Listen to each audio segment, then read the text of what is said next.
the only authorized Ford and Toyota dealership serving the Cayman Islands. Coca-Cola, available across the Cayman Islands from Tortuga Distributors. Accept no substitutes. Taste the feeling with Coca-Cola. Brand Source Home Gallery, inspiring luxury. Also brought to you by Ropers Enterprises, 122 Industrial Way. Products and services for better public health. Green Turtle. Take a ride on the Green Turtle Express today. Download the Green Turtle app. The future of mobile. Saving lives today. The Ministry of Commerce, Planning and Infrastructure, and by West Bay Pharmacy, taking care of your health. This is For the Record with Orrett Connor. Coming to you live from Radio Cayman Studio. For the record.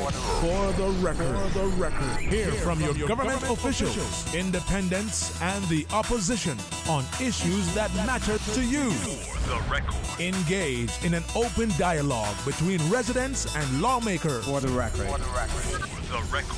Informative, impartial, insightful. This is your talk show. 1-800-534-8255. Your calls, your input. This is For the Record. And now, your host, Orrett Connor.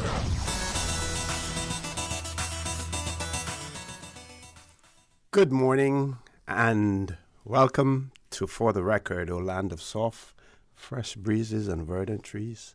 So fair. Today is Monday, the 8th day of February 2021. I hope and I trust that everyone had a wonderful, enjoyable weekend. Those of you who are on the roads of the Cayman Islands, again, we urge you to please be extremely cautious, whether you're a pedestrian, a cyclist, operating any type of motorized vehicle on the roads. Ensure that you observe the rules of the road and remember that by doing so, the life you save may simply be your own. For those of you who are celebrating a birthday today, we want to wish you a happy birthday, or if you celebrated one over the weekend, a belated happy birthday as well. Those of you who have lost loved ones, again, we want to extend our sincere condolences to you, and we hope and we trust that your faith will help to carry you through these very challenging times, and the memory of your loved ones will also help to sustain you.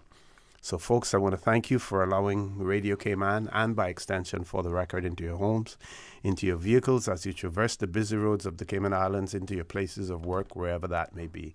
As you know, For the Record is a show produced by the staff and management of Radio Cayman, and it is geared towards keeping you abreast of issues as they arise and play out on the local, regional, and international scene. I'm your host, Orrett Connor, and you're welcome to join me every Monday, Wednesday, and Friday from 7:30 a.m. until 10 a.m. During that period, our phone lines are open. Beautiful radio voice of Miss Susan Watson waiting to take your calls. You can call us on our toll-free number provided courtesy of Flow. That toll-free number, 1-800-534-8255. You can also call us on 949-8037 and 949-6990. Email us at fortherecord, one word, fortherecord at candw.ky. WhatsApp us, 925-3261, where you can send us a text message or leave us a voice note, the contents of which will be played during the course of the show. And, of course, you can follow us on YouTube simply by subscribing to Radio Cayman live stream. Before I introduce my guests this morning, I just want to give you the latest update that we have in relation to the COVID-19 figures. And that was for Friday, the 5th of February, 2021. Chief Medical Officer Dr. John Lee reported that 409 COVID-19 tests had been carried out since it was last reported the Thursday prior to that. All were negative.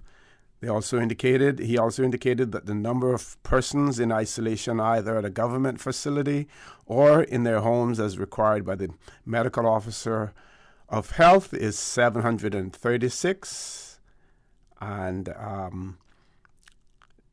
we should get an update of the COVID-19 vaccine rollout. We should receive that sometime shortly as well. At some point in time during the show, we will also share with you the schedule for vaccinations starting today, Monday, the 8th of February. We will give you Bordentown and the off-site Owen Roberts International Airport as well. And we hope and we trust that we had a good response over the weekend also. Remember, Saturday, persons could go to the Owen Roberts International Airport as well. So now I get to my guests in the studio this morning, and it is my pleasure to have in the studio with me Miss Tamara Hurlston, who is the director of the Needs Assessment Unit in the Cayman Islands. Also with us, Member of Parliament and Councillor, Mr. Austin Harris. He, as councillor, no longer councillor, parliamentary secretary. Right. See that? Force of habit. It's the force of habit.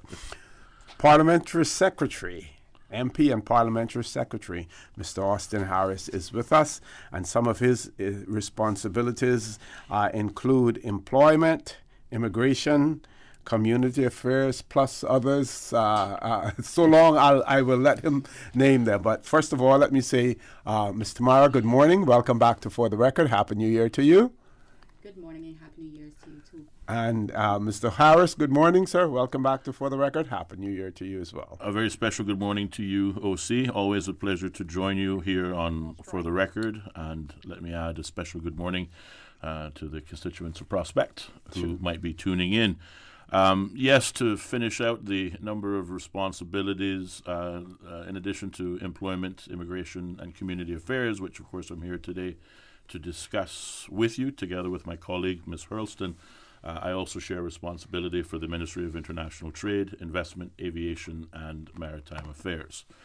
So basically, whatever the Premier would have me do for the course of the week, that's basically my job description.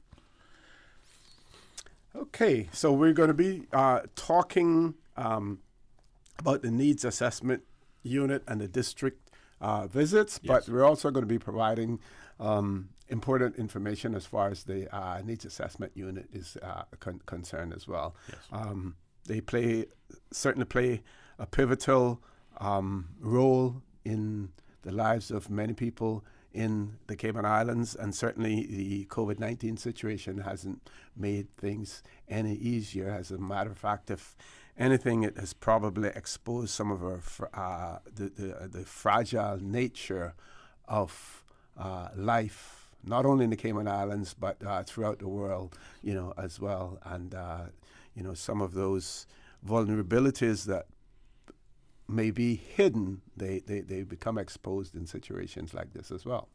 Indeed.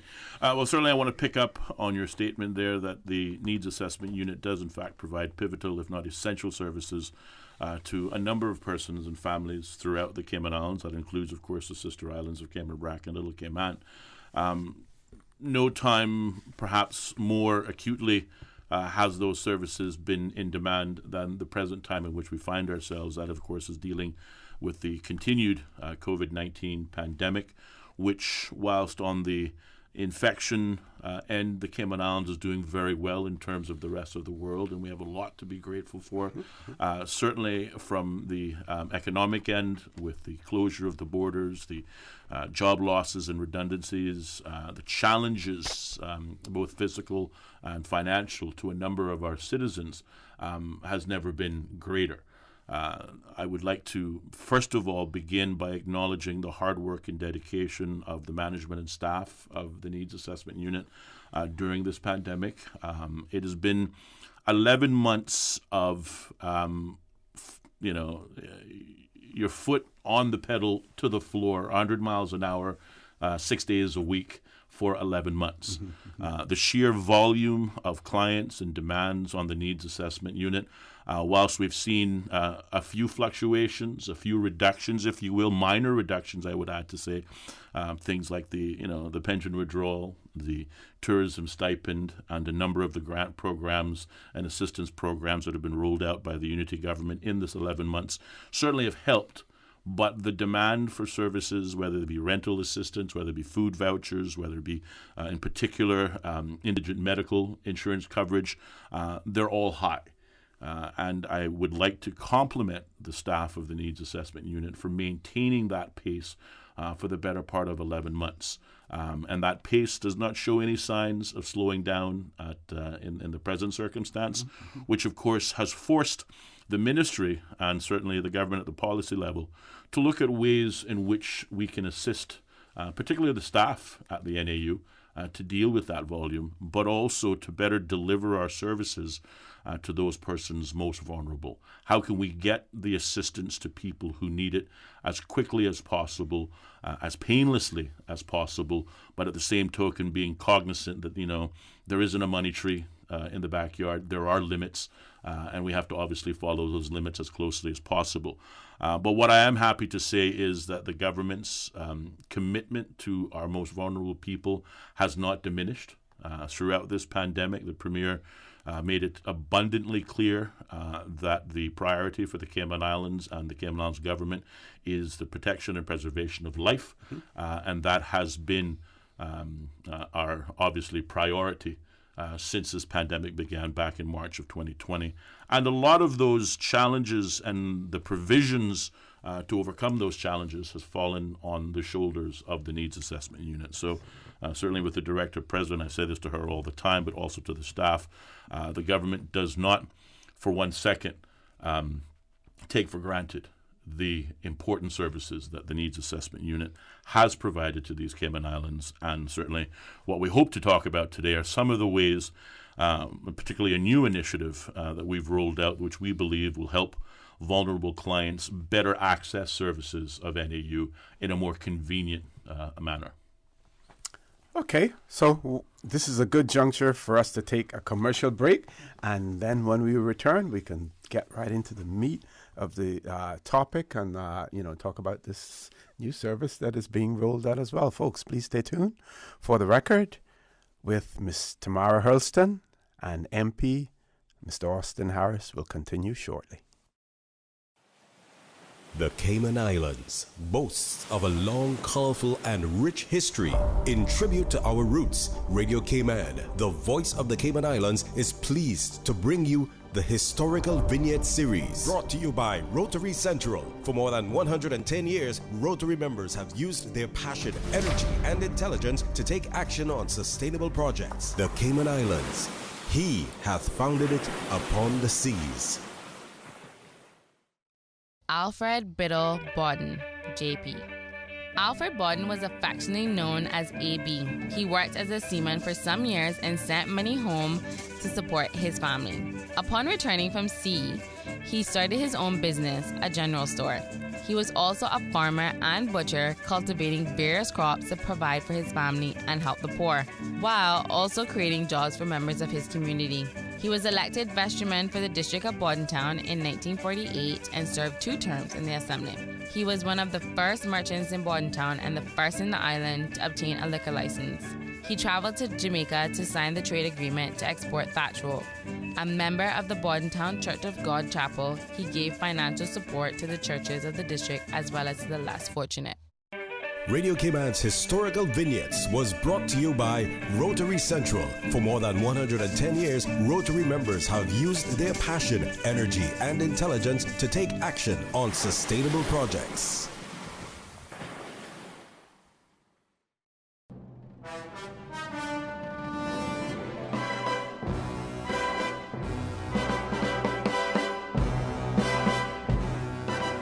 As we ride the hamster wheel, scampering along the treadmill of living, we try to reset to this new normal, this new life.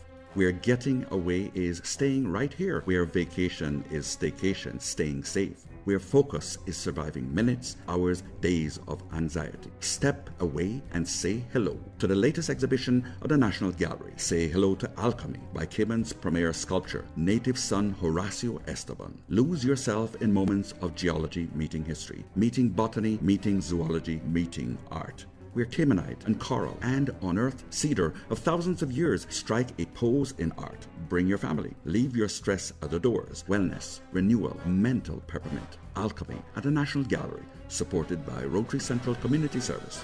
Rotary opens opportunities. It's time to buy smart. It's time to buy Ropers. Find everything for your home and kitchen at low prices at Ropers, your neighborhood store. Value, integrity. Ropers also offers complete janitorial service for commercial, industrial, and residential. They get the job done right every time.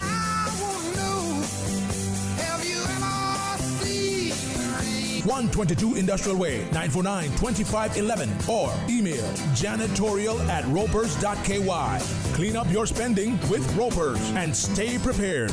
949-2511. Ropers, providing products and services for better public health. I grew up in a Canadian village with a general store that had just about anything you could ever need. That's what I'm reminded of every time I go into West Bay Pharmacy. It's not just because it's well stocked with necessities and oddities, but also because it's like our community hub. The staff treat customers like friends. Ron and the team of pharmacists have kept my family patched up and flu-free for years, and there are usually a few good laughs mixed in. They are truly taking care of my health and my family's health. West Bay Pharmacy is the very best of Cayman kind. Green Turtle. Modern solutions to get you through the new normal. Download the Green Turtle app now and top up yours or a loved one's phone with any mobile carrier in any destination. Home delivery of laptops, tablets, phones, accessories, and iTunes and major online retailer gift cards. And now, home deliveries of groceries and courier service. Guaranteed delivery within 2 hours from 9 a.m. to 3 p.m. Visit their list of products at greenturtle.ky or download the Green Turtle app today. Green Turtle is not only the future of mobile, but today, it can help save a life. Take a ride on the Green Turtle Express today. Download the Green Turtle app, the future of mobile, saving lives today. Honey, our fridge has stopped working again. Everything in the freezer is melting. We need to get this repaired right away. I'm calling Brand Source Service.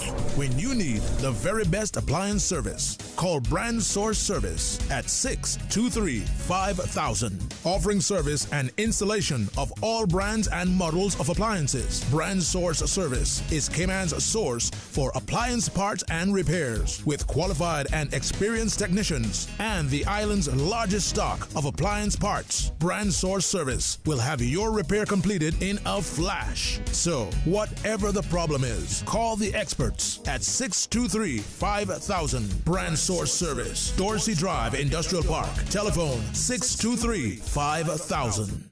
Thinking of getting a hybrid but don't know much about them? Vant Motors has lots of great reasons why you should choose a Toyota Corolla Hybrid or CHR Hybrid for your new ride. Hybrids save fuel, run cleaner, reduce CO2 emissions, and even recharge their batteries while being driven, so you don't ever have to worry about plugging them in. Both are super quiet as well as economical and fun to drive. So stop by Vant Motors to check out a new, fuel-efficient, eco-friendly Toyota Corolla Hybrid for only $26,900 or a sporty CHR Hybrid starting from $34,150 while stock lasts. Go Toyota. Go hybrid. Go to Vant Motors on Walkers Road. System 1 loaded. 1-800-534-8255. What is on your mind when it comes to the government, independence, and the opposition? Issues that matter to you. 1-800-534-8255. Waiting to hear from you. For the Record. This is For the Record with Orrett Connor. Good morning and welcome back to For the Record. In the studio with me this morning, MP and Parliamentary Secretary, Mr. Austin Harris, who has amongst his responsibilities community affairs for and the Needs Assessment Unit comes under Community Affairs. So we also have with us Mr. Mara Hurlston, who is the Director of the Needs Assessment Unit, and we're going to throw the mic over to her now to talk about the new program that we have, the district visits, but she may want to share additional information with us before we even get there as well. Mr. Mara, over to you. Good morning. Thank you, OC. I'll go into the district days first since we're here for that. Mm-hmm. We are piloting a program where we're going into the districts. Obviously, it'll be the outer districts because we have a Georgetown office. Mm-hmm. This is also not in Cayman Brac as yet, so it's just Grand Cayman. But essentially what we're doing is offering our services and our advice within the districts. There is a schedule. I think Radio Cayman have that schedule. of the dates and the different districts that we're visiting. But we're able to see persons and allow them to present applications, collect documents, so that we can assess them either in the district or we'll contact them back during the week once we return to the office.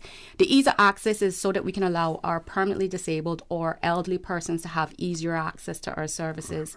During COVID, we had restrictions of travel.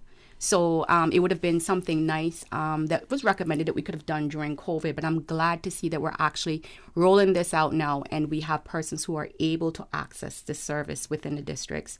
The uptake has been slow so far, only because I think, it's new and we need to do a little more PR around it. So that's why we're here again this morning. But the hope is that eventually we'll be able to serve more days within the districts and be able for persons to actually collect whatever services they also have within the districts. Okay. Yeah, indeed. And so I just want to pick up on that point. The elderly, persons with physical mobility challenges are, of course, the demographic that we're seeking largely to benefit. But also, one of the things that COVID has taught us is persons with just transportation issues. And of course, against the backdrop of persons, again, being unemployed, not having the funds either to take a bus, take a cab, don't have the resources to actually get to Georgetown. So we recognize that the demands on the needs assessment unit, and particular vulnerable persons, are significant.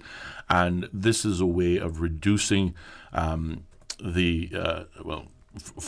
increasing the opportunities for those vulnerable persons who are in need to be able to access services of the needs assessment unit. But it will also help us, I believe, better understand some of the client demographics of particularly our elderly persons, to help us understand those persons who do have physical mobility challenges and to what extent. It'll also enable, again, I think, more efficient delivery of services to our clientele. I'm grateful to the Needs Assessment Unit for taking this initiative to the districts, Bordentown, East End, North Side. The venues include the public libraries and the civic centers. I think it will be a significant improvement. Whilst the issue is not so much a live one today as it was in the early stages of the COVID pandemic, but it is the long lines of waiting for services. You will recall certainly back in March, April, and May, when the demands on NEU were at, I think, a crescendo, a particular, significant levels. It was more so than the office itself could handle. So persons experienced long lines outside, of which, of course, the department had to, dedicate additional resources, tents, water, services to make those individuals comfortable. By taking the department to the various districts limits those otherwise long lines that sometimes occur outside. And it is more designed to be able to meet the clients at their convenience, but at the same token, be able to ensure that those who are in the most vulnerable category, the elderly, the persons with physical limitations, can in fact be accessed.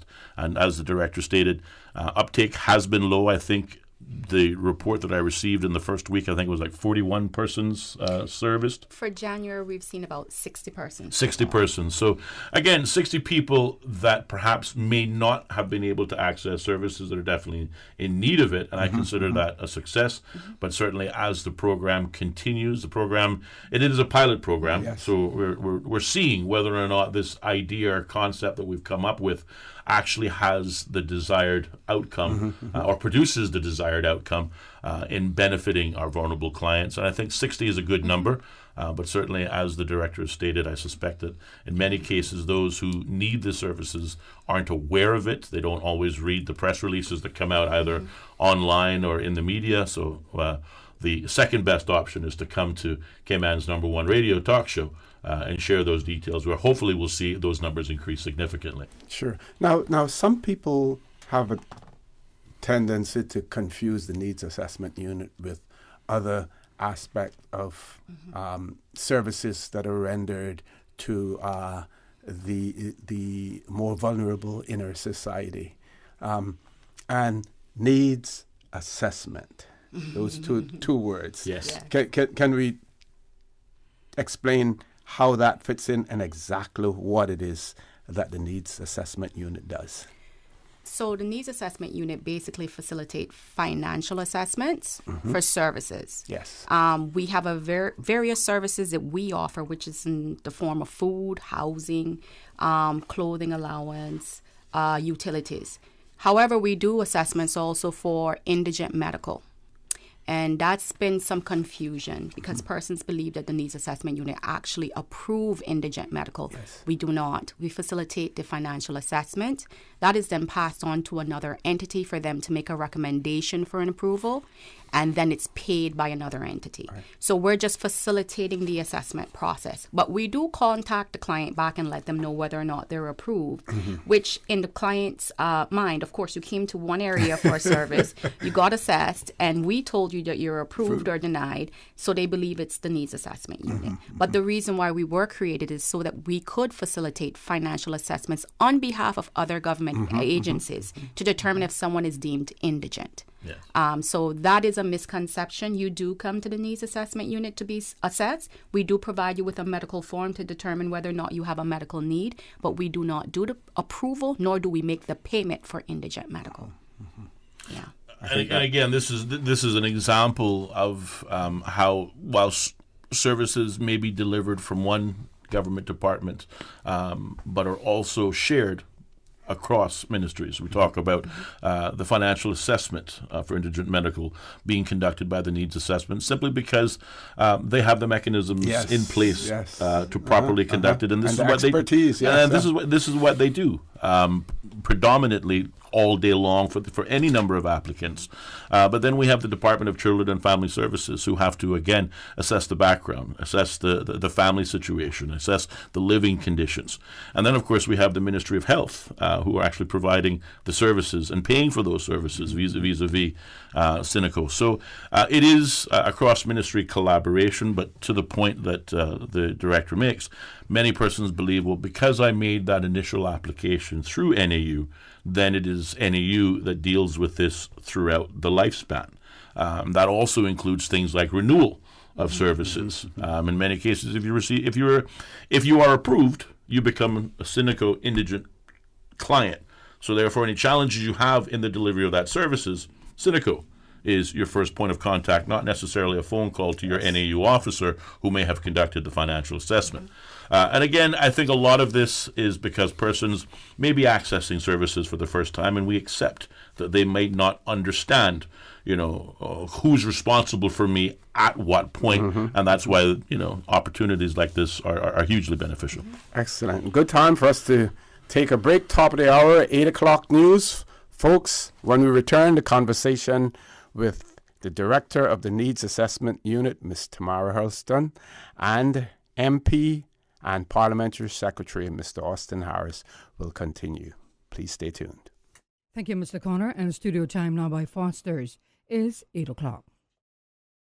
When you're on the go, the experienced team at Foster's Pharmacy are here to help. Drop off your prescription while you shop or WhatsApp us and we'll prepare it, ready for your arrival. Whether you need prescription or over-the-counter medications, blood glucose testing, or advice on vitamins and supplements, we're here early in the morning to late at night. Both of our locations at our Camana Bay and airport stores are open 6:30 a.m. to 9 p.m., Monday to Saturday. For more info, visit fosters.ky/pharmacy. Foster's Pharmacy. Better health because we care. The voice of the Cayman Islands. 89.9 FM in Grand Cayman and 93.9 FM in Cayman Brac and Little Cayman. Silver wings shining in the sunlight. Radio Cayman.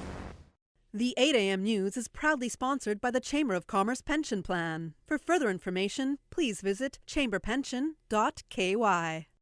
The Cayman Islands Chamber of Commerce Pension Plan. We're here for you. Please be advised that the pension contribution holiday has been extended until 30th of June 2021. Employers and plan members should ensure arrangements are in place for salary deductions and remittance following this date. The Cayman Islands Chamber of Commerce Pension Plan, keeping you informed. For further information, visit chamberpensions.ky, and for information as it happens, follow us on Facebook, LinkedIn, or Instagram. Email admin@pensions.ky or call 745-7630.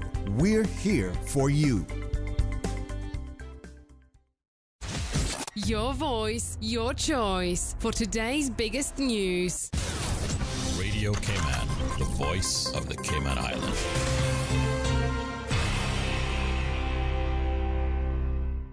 With your latest news, I'm Carsley Fuller. The Public Health Department continues hosting free vaccination clinics this week. The program continues to administer dose 2 for those in stage 1, group A, B, and C.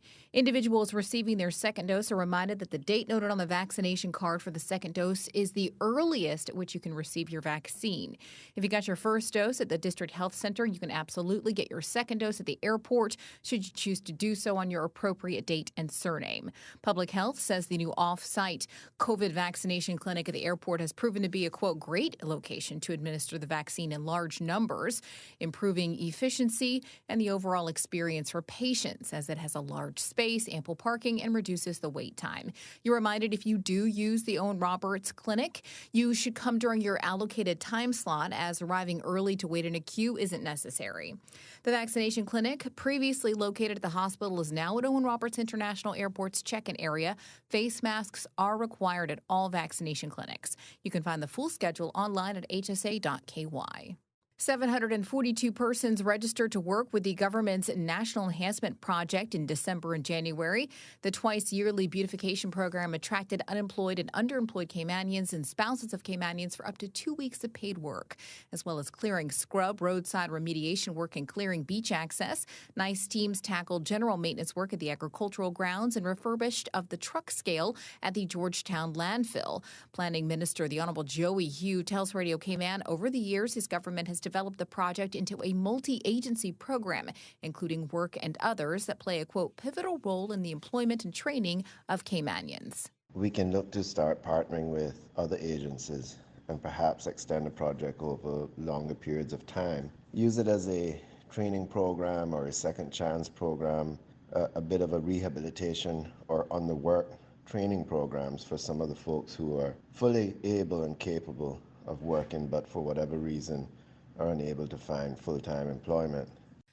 And a second cohort of reservists are set to be trained for the Cayman Islands Regiment. There is a military team here, and they're in quarantine for 2 weeks, just like anybody else coming into the island. So once they come out of quarantine, they will do training for the second cohort of 50 reservists. It will follow exactly the same system we had for the training the first cohort. His Excellency the Governor Martin Roper says the reservists will go through 2 weeks of very intense training, and there will be a passing on ceremony. Cayman will then have 110 training officers and reservists in the Cayman Islands Regiment. Now with a check of international news, here's the BBC, which will take us out of the newscast. I'm Carsley Fuller from Radio Cayman's newsroom.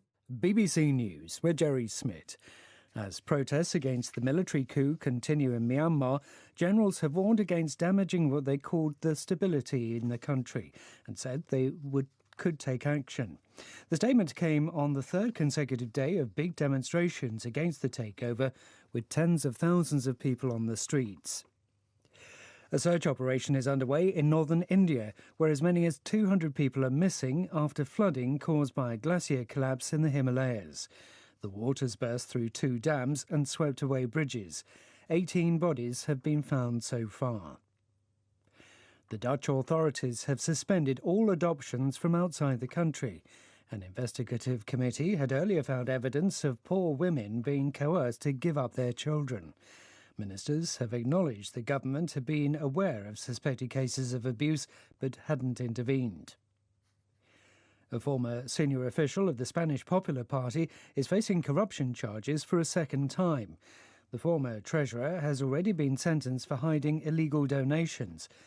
One of his co-accused has alleged the former leader, Mariano Rajoy, knew about this despite his denials. Benjamin Netanyahu has pleaded not guilty to corruption charges, calling them a witch hunt. His court appearance comes just weeks before a general election. Lockdown measures are being eased in many European countries, amid signs that the second wave of the coronavirus pandemic may be subsiding. Some schools are opening in Romania and Cyprus, and Austria is relaxing a ban on going out. BBC News. The 8 a.m. news is proudly sponsored by the Chamber of Commerce Pension Plan. For further information, please visit chamberpension.ky. The Cayman Islands Chamber of Commerce Pension Plan. We're here for you. We are a not-for-profit, member-centric plan with a democratically elected volunteer board of trustees representing all sectors of the Cayman Islands economy. We have an all-in expense ratio of less than 1%, over 20,000 members, and $490 million in assets under management. We were the first multi-employer pension plan approved by the regulator in the late 1990s, and today we are still strong, secure, and are here for our employees and employers alike. If you would like to join or require further information, visit chamberpension.ky.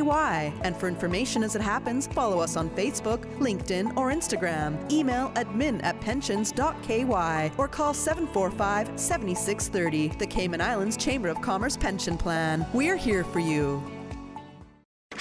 Stay in touch with Radio Cayman for the latest in news and information.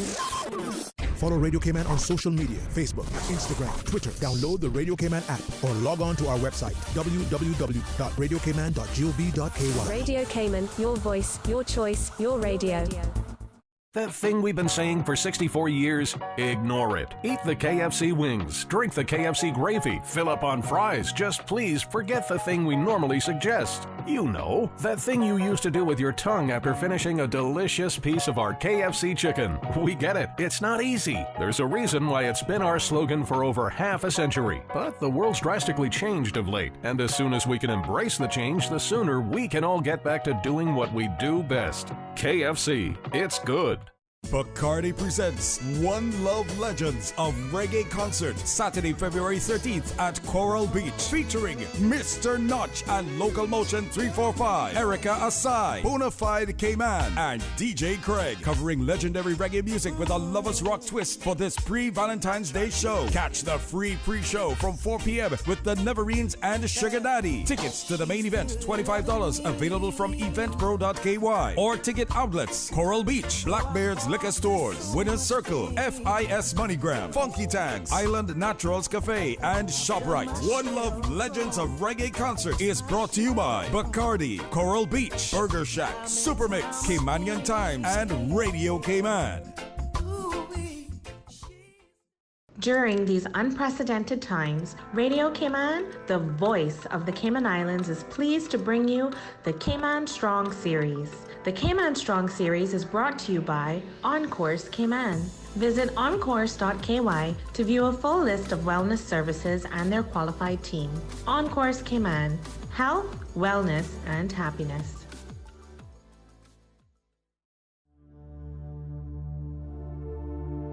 Change your thinking, change your life. There's no great success without commitment. As motivational speaker Tony Robbins said, individuals who succeed have a belief in the power of commitment. If there's a single belief that seems almost inseparable from success, it's that there's no great success without commitment. If you look at successful people in any field, you'll find they're not necessarily the best and the brightest, the fastest and the strongest. You'll find they're the ones with the most commitment. Change your thinking. Change your life. Radio Cayman's Cayman Strong Series was brought to you by Encourse Cayman. Visit encourse.ky to view a full list of wellness services and their qualified team. Encourse Cayman, health, wellness, and happiness. These days, feelings of loneliness, anxiety, stress, and depression can be overwhelming. Just know you are not alone. Encourse Cayman offers private mental health services for children, teens, adults, and groups. Visit encourse.ky to view a full list of wellness services and their qualified team. Encourse Cayman, health, wellness, and happiness.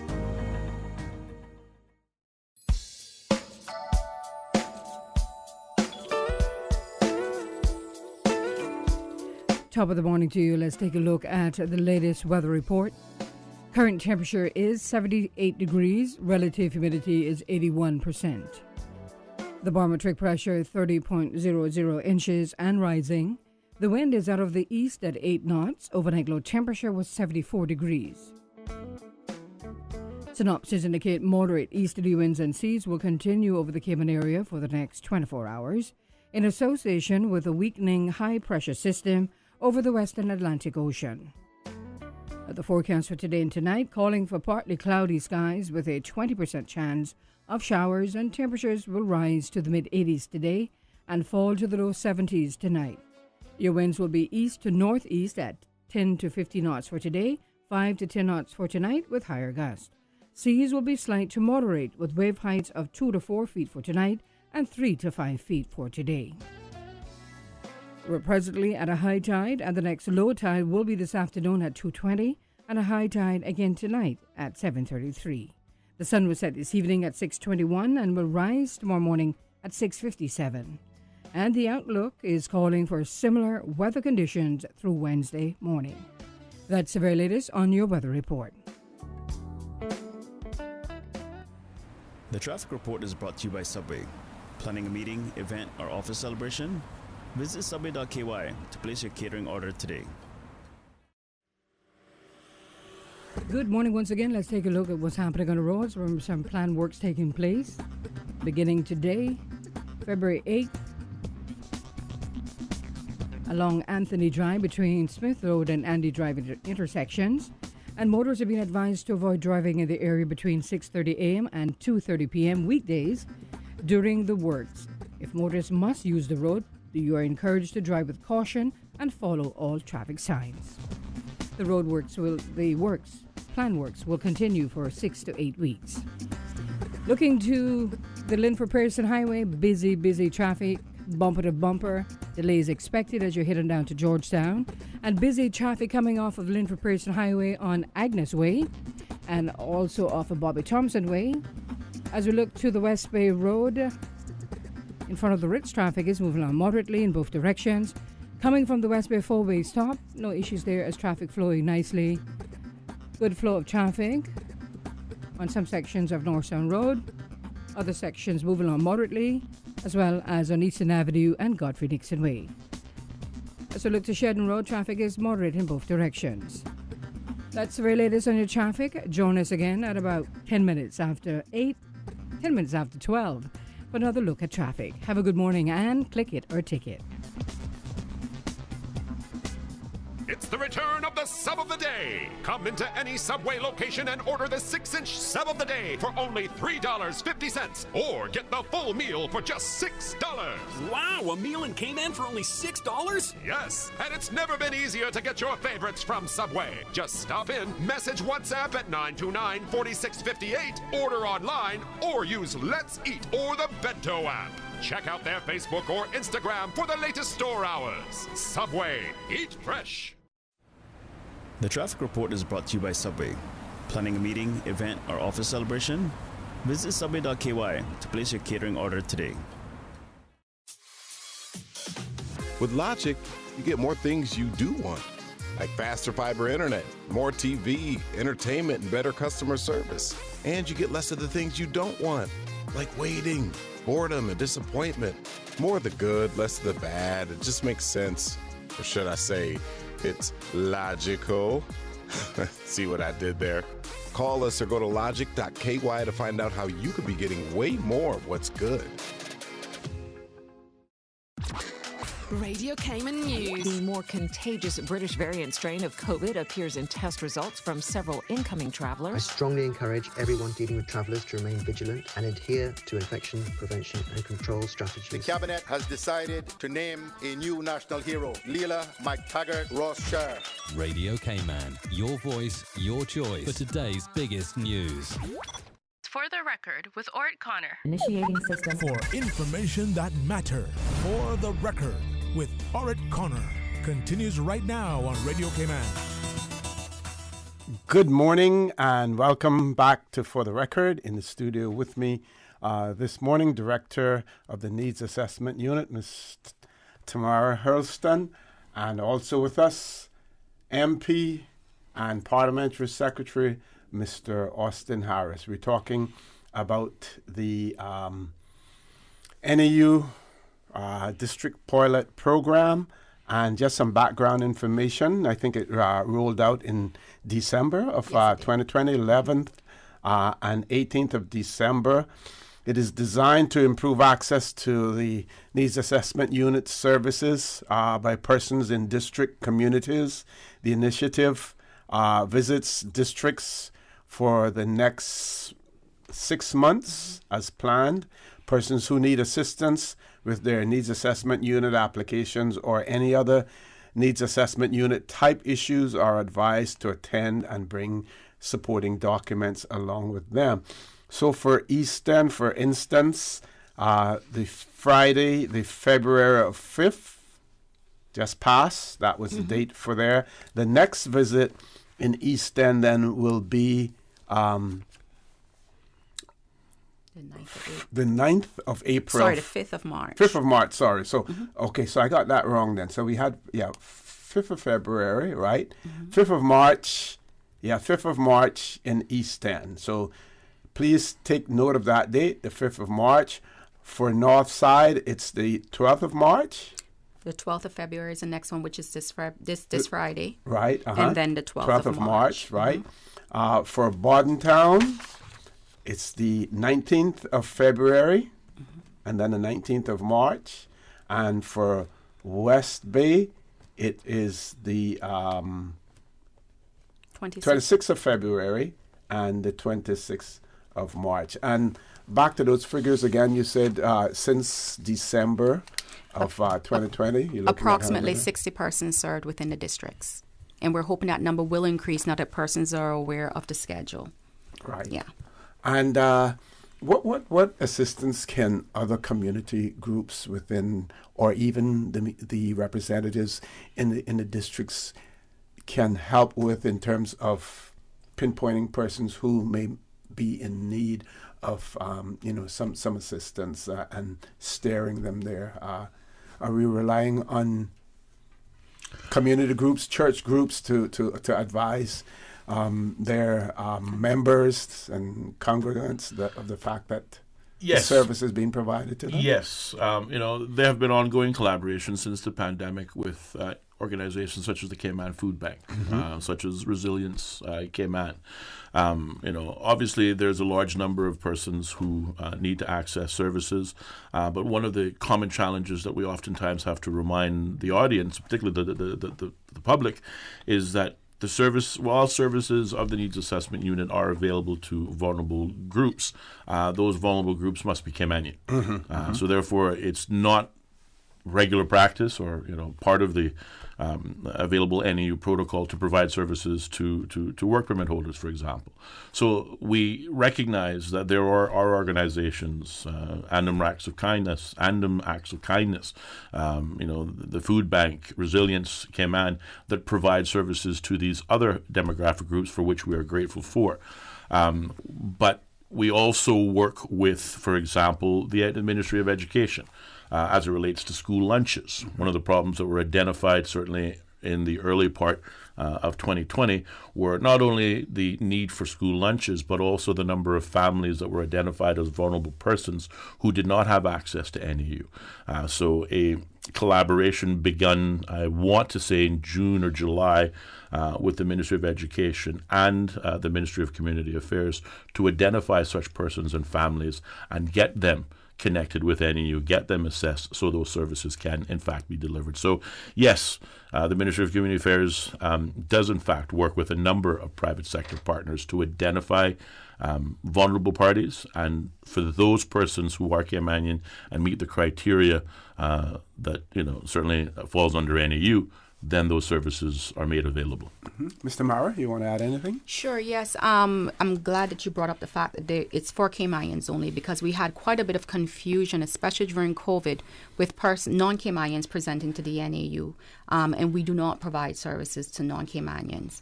Some of the other areas that we have issues with is persons not realizing that the household income cap for assistance is $3,000. So your household has to be making under 3,000 or less in order to qualify for welfare services. We do appreciate and understand that some households over that threshold would possibly be indigent in the fact that they cannot make their expenses, but our current policy only serves families with a household income of 3,000 or less, which is why it's critical that all adults within the household provide their income information. So it's not just a person that's presenting as the principal or the main individual. We need the household income for everyone within the household. That's a misconception also. So some persons would provide part of their income information, not the other. When we're doing an assessment, it's based on the household. So all the expenses also that pertain to that household. So if someone's paying court fines or someone's paying child support for another family household, once they're Caymanian and once they have an expense, once they provide the proof, we look at your overall situation with your income and your expenses, and we meet the deficit. So you may apply for additional services, but we're only able to meet your deficits for your immediate need and not everything that you may ask for. And I just want to pick up on that point because I think it's worth mentioning that whilst, again, we accept that the volume of need or the demand that's been placed on NAU has not slowed down in 11 months. It's still working at 100 miles an hour for 11 months, and that is, again, a direct result of the dedication of the staff and the team that make up the Needs Assessment Unit. But also the fact that there have been delays. We've set a timeline that we at the Ministry and at Needs Assessment believe can be accomplished. From the standpoint of once you've submitted your application, if all the documents are provided, then there's an average timeline of 10 working days to work out between assessment and approval. But in many cases, we have, first of all, applications that are incomplete. Documentation that is needed in order to legitimately conduct that financial assessment are missing. So a great deal of time is spent, trying to reach out to the same clients, trying to get this necessary documentation. And then to the point that the director just made, assistance for families are based on the number of individuals in that family. So whether it's one or whether it's four, how many of them are able-bodied, how many of them are employed, getting the information on each individual also takes time. So that is how very quickly we can see an application go 30 days, for example, and still haven't received an answer. We hear the frustration on the client end, but we also have to understand that, again, there are specific criteria that the Needs Assessment Unit needs in order to make a legitimate assessment whether or not individuals meet the criteria and fall within that vulnerable persons group. So, again, not making excuses, but I think sharing the realities in which the needs assessment operates on a daily basis, hopefully, will provide the client and the end user with some usable information. Okay. Can we talk a little bit about the services and really the intended purpose, mainly to be a temporary service? Yes. But what we're finding that sometimes it becomes generational as well. Some of the challenges that we face here in the Cayman Islands, we know other jurisdictions face similar challenges. And how do we intend or attempt to get people out of that vicious circle that sometimes exists? Well, certainly you've hit the nail on the head as it relates to the expectations of the Needs Assessment Unit versus its intended purpose. The Needs Assessment Unit, Department of Children and Family Services, but the services extended through the Needs Assessment Unit are predominantly intended to be temporary. They're intended to allow persons to get back on their feet, persons who may have, suffered job losses, loss of income, certainly, but still have bills to pay. They have rent, they need housing, they have food, they need food vouchers, they need clothing allowance, things like that. All of those services the Needs Assessment Unit is there to provide for, but they're intended on a temporary basis. We're assuming that persons will become employed at some future period and be able to care for themselves. But what has happened over the years with the Needs Assessment Unit, and I think social welfare the world over, is that once persons are approved for services, very few fall away. And that certainly is reason for concern. We recognize that at the ministry level, and why there are, for example, in the ministry that I'm responsible for, there's a tie between employment and community affairs. I believe there's a direct link between persons who access social welfare and those persons who are gainfully employed. We obviously need to ensure that the right opportunities are being made available to those persons who are now accessing NAU services and make it a priority to get them employed. But what are the work programs that are being made available to make them employable? What are the opportunities that are being afforded to them in terms of priority, in terms of what jobs come available, who gets directed to what employer, etc. So there is a definite relationship between employment and social welfare, and I maintain that the only way we're going to get out of this social welfare spiral is to improve the employment opportunities. But how effective are we at making those employment opportunities available to those who need it? Again, there is no simple fix, and certainly COVID-19 has provided yet another curveball, but absolutely, many persons who access the needs assessment unit believe it to be permanent care. In many cases, it is not intended that way. But these are the problems that we face. Certainly, I think the director can talk about those generational problems, because we do have a significant number of clientele that, we've helped their mothers and fathers, and when time comes along, their siblings, their children also become clients, and that happens generationally, as the case may be, and that presents challenges, real challenges, that we as a society, I think, have to look at, but also to make the point, as we stated earlier on, whether it be services provided to NEU or the solutions that are needed to overcome this social welfare challenge, it is going to happen not with one department, but I think with the collaboration of multiple ministries. Okay. Ms. Susan, did we have a caller on the hold? We have a caller. Let's grab the caller, if we may. Caller, good morning. Welcome to For the Record. Hi, good morning. How are you all doing? Good morning. Fine. How are you? All right. I wanted to get some just to highlight a few things with regards to the needs assessment. How is it that the household is determined? Because I keep hearing a comment about you determine household, determine income, and so forth. But we in Cayman, we live in a situation where you've got multiple households living within a house. So is the household being referred to here just the persons applying, or is it expected that the entire house, which could have 3 different households, is expected to complete all the documentation? Thank you for the question. It's actually all persons that are sharing a meal or sharing a household. We know that we have in Cayman some homes that are divided up and possibly rented separately, even though it's one house, as in one house with one bathroom or several bathrooms that are being shared. There are different households within that property. But what we're talking about is where it's a family unit and they're considered a household. So if you have the mother, the father, the grandmother, the uncle, everyone within that household have to be assessed. And through that assessment process, we determine what needs are there to be met, and we'll meet the deficit. The reason why we do it that way is you may have persons within a household who do not want to contribute towards the household expenses, but we are obligated as a family unit to work together to meet our needs. So it can't be that one person decides not to be included, but they share in the benefit, for instance, of rental being paid. That's the reason why we have to consider all income within a household, and we also take into consideration all of your expenses. Yeah, the reason I raise it is because we've had, from our personal experience and others, that where there may be different groups within that house, but they don't share meals.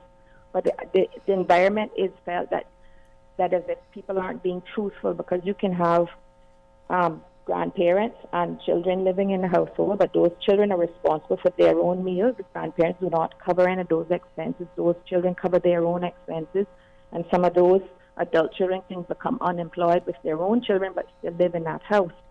And some of the feeling that is that persons are then responsible for those family members. And I think some of that has to be sort of rectified, because it can't be that because people become adults and they still live in their parents' home that the parent becomes responsible, and then their assistance is sort of it's looked at differently, and I think some of that is where the frustration is lying on the public end, and then some of it too is where services are sort of offered or they're approved, and then the service doesn't really come through as was agreed, and then there isn't a way of ensuring or even follow up that the service gets paid, whatever that that agreement was. And so some of the frustration on the side of the public is coming from that end. And that's not a criticism of the department, that's just reality. And so I think that's where you have the disparity, you know, in terms of when persons are making this application and how draining it can be on them when they're not responsible for their adult children. Their children may live in that house, but they're not responsible for them. They don't partake in the same food. They may have a fridge, but that doesn't mean that food is necessarily shared. And so I think that's where it should be, clear lines should be sort of drawn to ensure that we're not having people sort of go through these sort of what they consider to be a degrading application. And it has really nothing to do with them other than they're providing a place of rent or housing for that family member who's staying with them. And I think that has to be recognized, and it needs to be ensured that it doesn't infringe on people as well. You know, I understand the importance of the service. I understand the importance of indigent care, for example, for children who have special needs and can't get covered otherwise, and we know how that works because without proper coverage, they can't access the services that they need in order for them to manage through. But I just would like to raise that point that I mentioned earlier, just because of own personal experience, and it didn't really work for us, and I found it frustrating. So I thank you for your time this morning. Thank you very much, caller, as well. I know you folks have to leave at 8:30, but we have to take a commercial break. I want to give you an opportunity when we return to respond to that caller and then to have some closing comments as well. Folks, please stay tuned. For the record, we'll be back shortly. Green Turtle, modern solutions to get you through the new normal. Download the Green Turtle app now and top up yours or a loved one's phone with any mobile carrier in any destination. Home delivery of laptops, tablets, phones, accessories, and iTunes and major online retailer gift cards. And now, home deliveries of groceries and courier service. Guaranteed delivery within 2 hours from 9 a.m. to 3 p.m. Visit their list of products at greenturtle.ky or download the Green Turtle app today. Green Turtle is not only the future of mobile, but today it can help save a life. Take a ride on the Green Turtle Express today. Download the Green Turtle app. The future of mobile, saving lives today. What's that? No sugar, same amazing taste? Coca-Cola Zero Sugar is here to stay. Classic taste, pure satisfaction. Be sure to stop into any Tortuga location and get your own case of Coke Zero. Or grab an ice-cold one straight from the cooler. Brought to you by Tortuga Distributors Limited. Coca-Cola, taste the feeling, K-Man. Hi, I'm remodeling our bathroom. I have a few questions. Sure. What are some ideas to make my bathroom feel larger? How do I know if I'm picking the right vanity? How do I choose a new toilet or a new countertop? Also, the lighting is terrible. Can I put a window or a skylight? And do I really need an exhaust fan? You've come to the right place. At Brand Source, we custom design kitchen and baths, and our talented design team can help answer your questions. Whether you're looking for a modern, functional family bathroom or a luxurious personal retreat, we'll help create that beautiful space that makes your home yours. And if you're in a rush for a new look and have a limited budget, our ready-to-install bathroom vanities, built with solid wood and countertops of the finest materials, are a quick and easy remodeling solution. For the very best in custom-designed kitchens and baths, visit Brand Source Home Gallery on Dorsey Drive, Industrial Park, K-Man's Kitchen and Bath Center. System 1 loaded. 1-800-534-8255. What is on your mind when it comes to the government, independence, and the opposition? Issues that matter to you. 1-800-534-8255. Waiting to hear from you. For the record. This is For the Record with Orrett Connor. Good morning and welcome back to For the Record. In the studio with me, Mr. Mara Hurlston, the Director of the Needs Assessment Unit. Also with us, MP and Parliamentary Secretary, Mr. Austin Harris. We're talking about the Needs Assessment Unit, their district pilot program that has been put in place. So as promised, give you an opportunity to respond to the very important issues that the previous caller made as well. And then we'll continue on until 1:45. Yes, sir.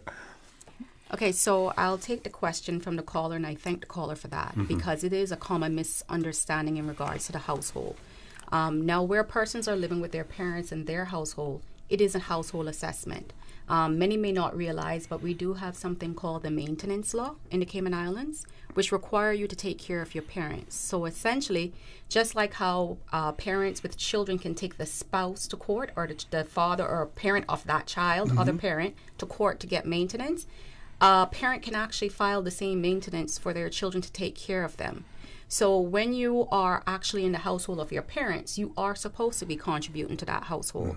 Therefore, that's the reason why we would have a household assessment and not just allow adult children to live within their parents' households and not contribute towards those expenses. So that is the reason why we have to assess them as a household. However, on the flip side, we do have many of our Caymanian families which are extended where children do the responsible thing and they take in their parents.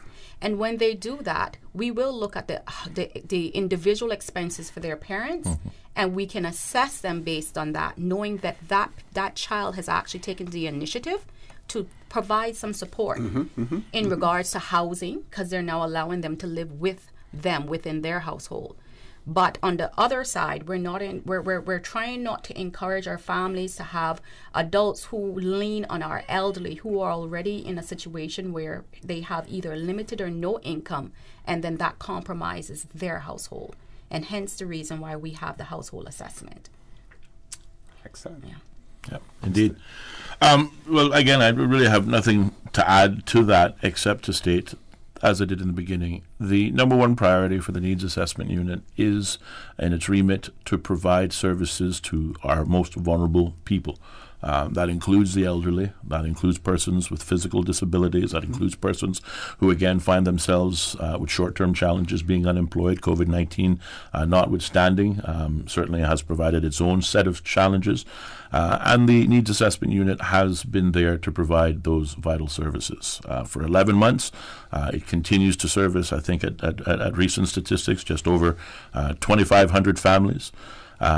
We have seen significant volumes increase since March 2020, most significantly in the indigent medical category. For 2020, we had some 722 applications approved for indigent medical. One of the things that we're happy to announce here today on your program is services specifically related to indigent medical. Whilst we talked earlier on that the primary services of the Needs Assessment Unit are intended to be temporary, there are two services that NAU provides that are in many cases permanent. The first is, of course, is the permanent financial assistance, which is made possible exclusively for elderly persons with physical ailments or ongoing medical needs, and also in some cases families with small children receive permanent financial assistance. The other is indigent medical. Now, until recently, indigent medical was approved per person for periods of about 6 months. But what we recognize is 6 months goes by in a flash. But from the time you're approved until the time that service expires, it's over and you have to start that process all over again. Very recently, we made the decision for those persons who are receiving indigent medical is that service will be extended, particularly for elderly persons and those with ongoing medical and permanently disabled and permanently disabled persons. They will receive that indigent medical indefinitely. In other words, there will be no expiration date. We anticipate that if you're elderly, if you're disabled, if you have ongoing medical conditions, that position is not going to change in 6 months or a year, but in fact only going to get more pronounced, and therefore the need for medical insurance is significant, and we want to make sure that these persons have it so that they can access their doctors as a means of good health care. So I'm happy to say that those persons who do apply for indigent medical that fall in this category, going forward, once that service is approved, it will be approved indefinitely. So you'll have it for the length of your life, which again I think is important to servicing those vulnerable groups. We talked about our district days. Again, to fulfill the mandate of providing services to those who need it the most, and recognizing that not everyone can come to NAU on their own power. Again, we talk about the district days that are extended to Bordentown, East End, Northside, and West Bay. The dates, again, have been provided. The next visit will be the 5th of March for East End. Northside will be the 12th of February, and again, the 12th of March. In Bordentown, we will be at the public library, is it? Public library. The public library in Bordentown, the 19th of February and the 19th of March. And in West Bay, the 26th of February, followed by the 26th of March. And again, these are intended to go to those persons so as to not leave any stone unturned by any vulnerable group. Other services that I'm happy to announce on your program that we hope to come online at the end of March, we spoke about it in the latter part of 2020, and that is the Senior Center, which, again, whilst we look at the overall NAU complement, we have to be cognizant at the ministry level of the volume of work that we're placing on the shoulders of otherwise 31 dedicated staff. And how can we strip off, if you will, some of the significant services that are time-consuming? Whilst we recognize that the majority of services extended by NAU are extended to persons in the elderly category 60 and over, the Senior Center was designed to be able to deal more directly with those persons who are either on temporary or permanent financial assistance, those persons who receive Seaman and veteran grants, those persons that require residential placement, i.e. going into retirement homes, those persons who need Synico, indigent medical, those persons who need burial assistance. All of these services will be, if you will, hived off to the Senior Center, allowing the Needs Assessment Unit to focus on other core demographics which we believe will improve the efficiency of the delivery of service, whilst at the same token making sure that each affected demographic group is not diminished in terms of services and attention. And we believe the Senior Center, which hopefully will come online in March, will again be another welcomed resource that will improve that efficiency, but also ensure that the vulnerable groups in all of their forms are in fact given proper attention. In addition to, I think, minimizing the workload placed on the 31 staff that make up core NAU, the Senior Center will also provide a home for the Elderly Persons Council, the Senior Persons Council. It will also provide daycare services, educational and well-being services, so that we can deliver more of a hands-on aid package to our elderly persons in their golden years is the goal, and to do so more personally.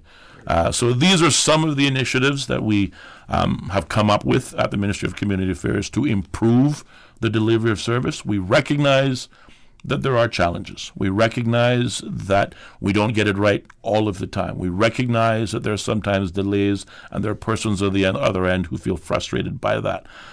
We appreciate that. One of the things that we continue to struggle with, persons calling in to NAU can't get a person. We're also developing a call center, adding additional resources so that persons who have questions, like I turned in my application 10 days ago, but I haven't heard anything. I have additional services that I've got questions on. Or I'm an indigent client, but I don't know how to access my services. In the current status quo, the same case officer who is busy conducting a financial assessment on new clients is also taking the time to answer these calls. That takes time away from their primary responsibilities. Again, the call center is intended to relieve the stress and the workload of the core NAU staff without diminishing the services that are being delivered to the public. So it is very much a work in progress. We are making, I think, some positive strides. Again, I cannot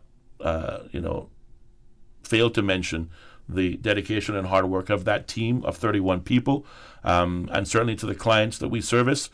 Our number one priority is you, and we're working diligently to make sure that the services that you have been approved for are delivered in a timely manner. Okay, Ms. Tamara, anything else you want to say before you? Yes, I'd just like to thank the staff at the Needs Assessment Unit. They are working very hard. They work weekends, they work evenings, and I'd just like to thank them all. I do have a few key ones.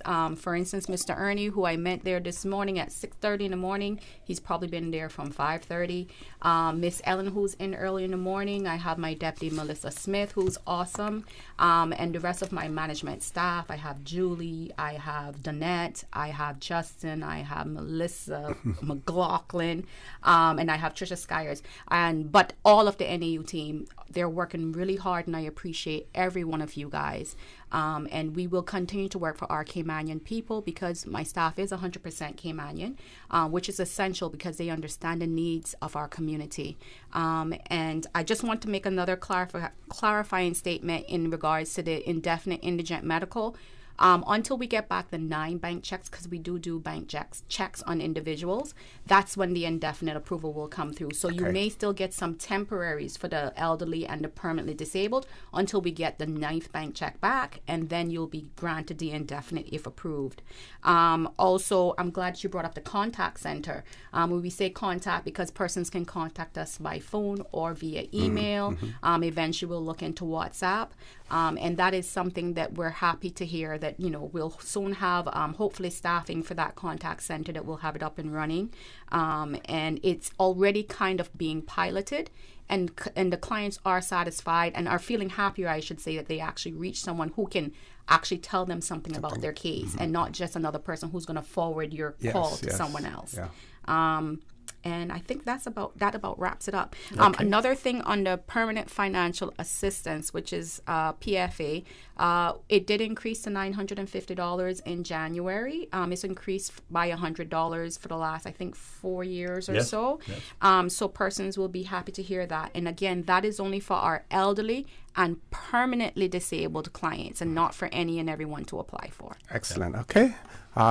That's it for you guys. I want to thank you very much for being here, and I'm sure that our listening audience appreciate the information that's being passed on to them as well. Folks, please stay tuned for the record. We'll be back shortly. During that period, we will have an open line for you for the rest of the morning, so please stay tuned for the record. We'll be back shortly. I grew up in a Canadian village with a general store that had just about anything you could ever need. That's what I'm reminded of every time I go into West Bay Pharmacy. It's not just because it's well stocked with necessities and oddities, but also because it's like our community hub. The staff treat customers like friends. Ron and the team of pharmacists have kept my family patched up and flu-free for years, and there are usually a few good laughs mixed in. They are truly taking care of my health and my family's health. West Bay Pharmacy is the very best of Cayman kind.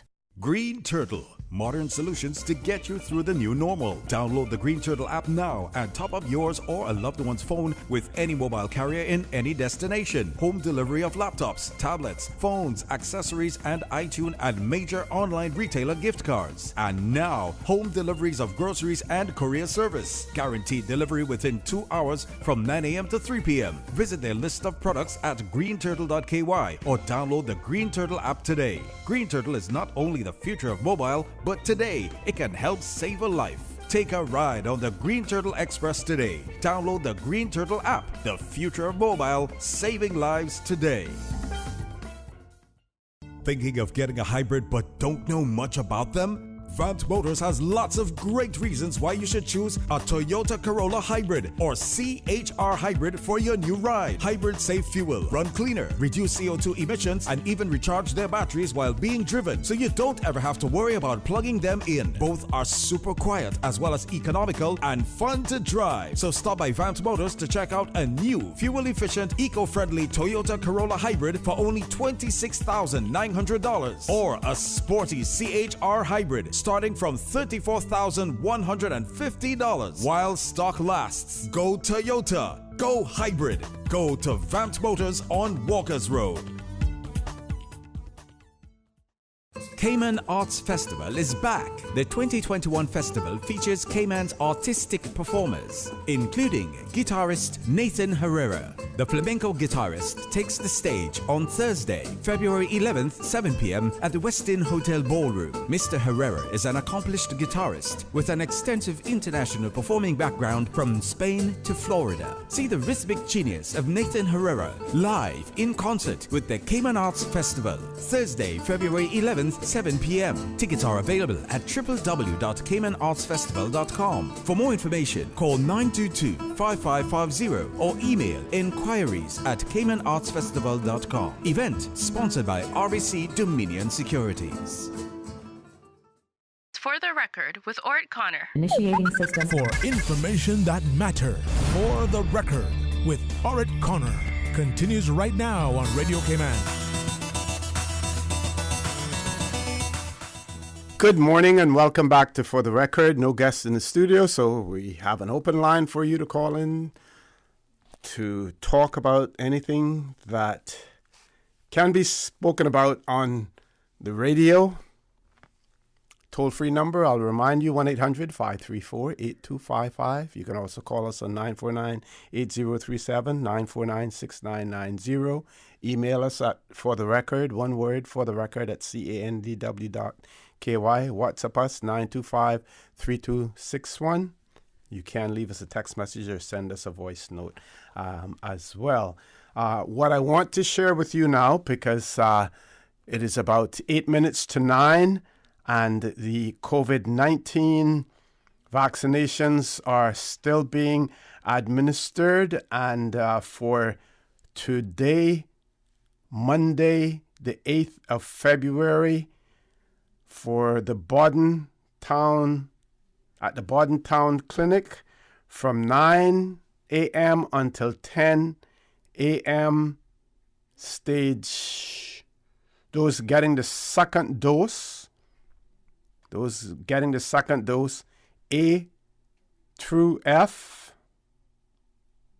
that is 9 to 10. 10 to 11, it is G through N. And 11 to 12, it is O through Z. Also, bear in mind that if you're over age 60, right, over age 60, you can also go and have your that done when it is open for the first dose. So that's for Bordentown.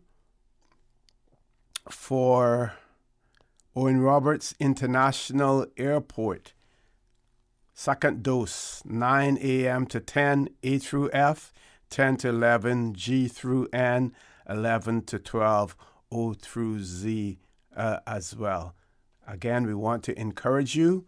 It is not legally mandated that you take the COVID-19 vaccine, but it certainly helps to protect you and to protect those around you as well.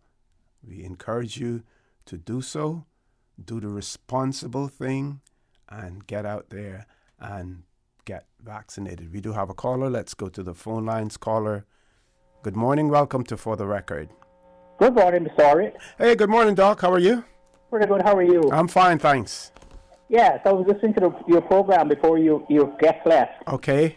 And I was listening to what they said. And certainly I appreciate all the information that they gave us. And you start asking some pertinent questions there, some significant questions there, but I don't think that I got the answer to what you were trying to ascertain. Okay. I noticed that they gave us a lot of information about what they're doing to help these people. And they keep saying that it's temporary, but they have not told us what they're doing, what policy the government has to end this temporary situation. That is what I would like to hear.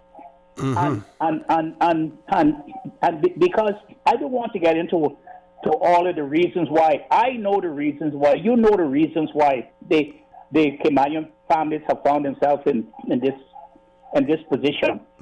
Because you know that when you were growing up, there were no Caymanian families in that position. And in fact, as you've heard some of the facts now, when you were growing up, you were the ones who were sending funds for your families from abroad to have them, similar to what some people are doing today, sending money from this country to their families abroad to help them. We did that. So I don't remember any families here who were on government welfare when I was growing up. All families were employed, had access to employment, had food, had shelter. So, Yes. So we know the reasons why this has happened, and so what I would like to know, Orrett, and what I thought you would have pressed them on. If it's only temporary, then what are the policies to end the temporary situation? What are the policies to take these people off the government assistance and to have them producing their own wealth and their own economic system? What are those policies? I think Parliamentary Secretary Mr. Harris did mention it in his discussion, in his wrap up. He spoke about all of the other issues and trying to tie them in, things like employment. Yes. Yeah, and gave that in a detail. No, and that really wasn't the intent of the show this morning, because we really didn't have time to get into that part of it. It was more, and I do understand. I raised the issue, and he raised it as well. But it was intended more to talk about the pilot program for the needs assessment unit. Are you going to have a show then? With the people who are responsible now, to outline how they are going to get the Kimanian families back working and get them off of government assistance? Well, if we don't, I would love to have a show like that. But if we don't, then those are the pertinent questions that the voters would want to ask all of those the incumbents, as well as those seeking to remove them from the Parliament. Those are the pertinent questions that we would hope and trust that people would be asking and seeking answers to. How they're going to address those? Yes, and further, are they taking any guidance from Section 16 of the Constitution?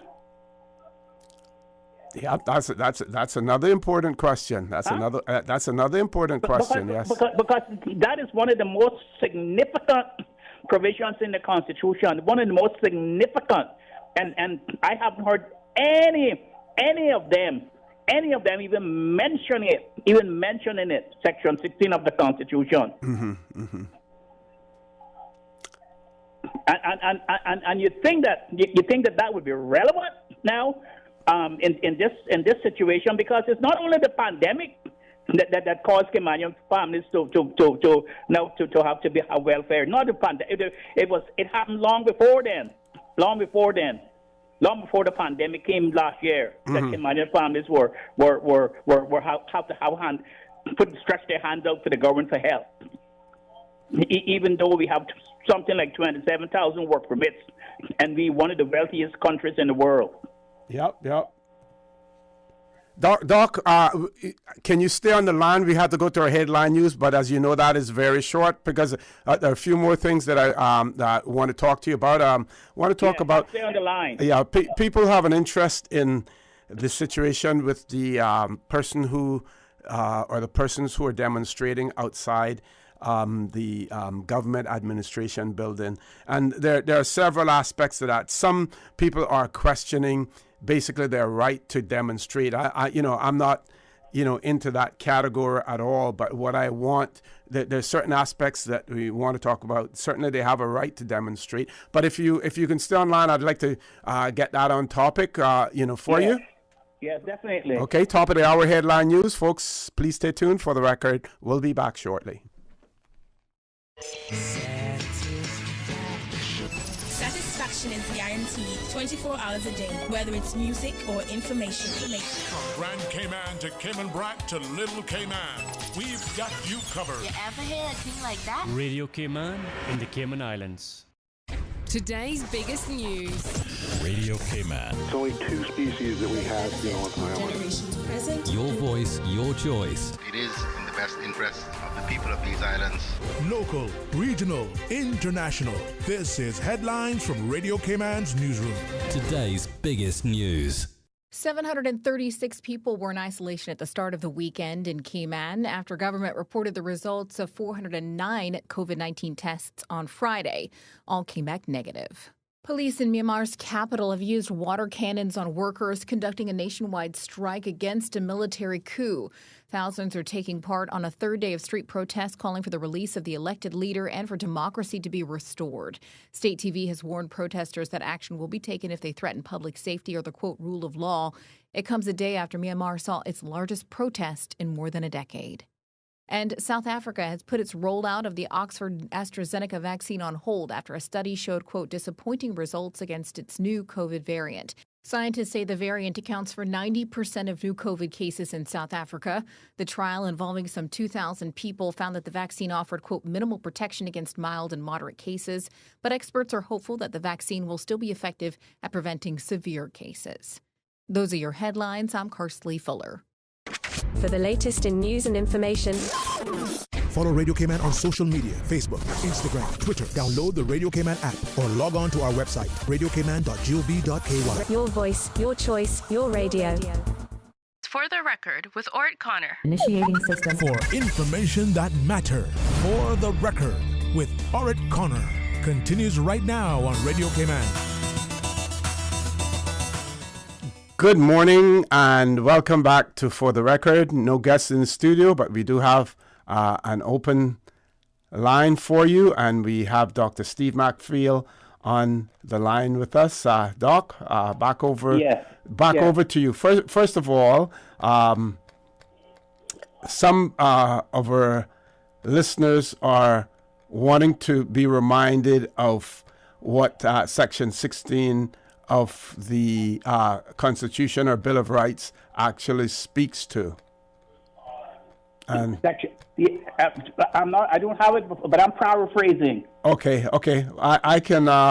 You go ahead and paraphrase, or I can read it. I can read it to you. Has to do. It's the non-discrimination clause. Well, you can read it. Okay. And it reads that subject to subsection 3, 4, 5, and 6. Government shall not treat any person in a discriminatory manner in respect of the rights under this part of the Constitution. In this section, discriminatory means affording different and unjustifiable treatment to different persons on any grounds such as sex, race, color, language, religion, political or other opinion, national or social origin, association with a national minority, age, mental or physical disability, property, birth or status. That's Section 1. Yes, and it goes on to say no law or any decision of any public official shall contravene this section if it has an objective and reasonable justification and is reasonably proportionate to its aims in the interest of defense, public safety, public order, public morality, or public health. That's one of the exceptions. Yes. Yeah. Subject to subsection 1. Subsection 1 shall not apply to any law as far as that law makes provisions, A, for the appropriation of revenues or other funds of the Cayman Islands, or for the imposition of taxation, including the levying of fees for the grant of license, B, with respect to the entry into or exclusion from or the employment, engaging in any business or profession, movement, or residence within the Cayman Islands of persons who are non-Caymanian. Exactly. Okay. Yes. And it goes on further, but do you want me to read the whole thing, or is that sufficient for a discussion? Read Section 5. Section 5, okay.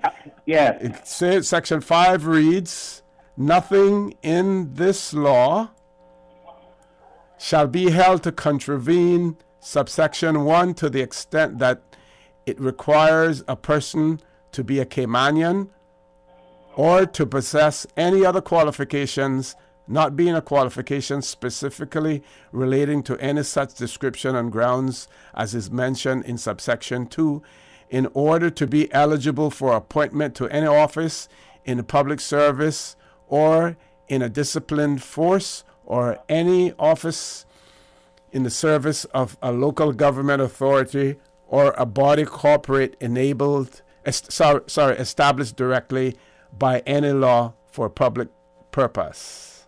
Yes. So what section 16 does, it says there's a discriminatory, the government cannot discriminate for certain reasons, but there are exceptions. Government can discriminate where it relates to people coming into the island, doing business, getting employment, and so forth.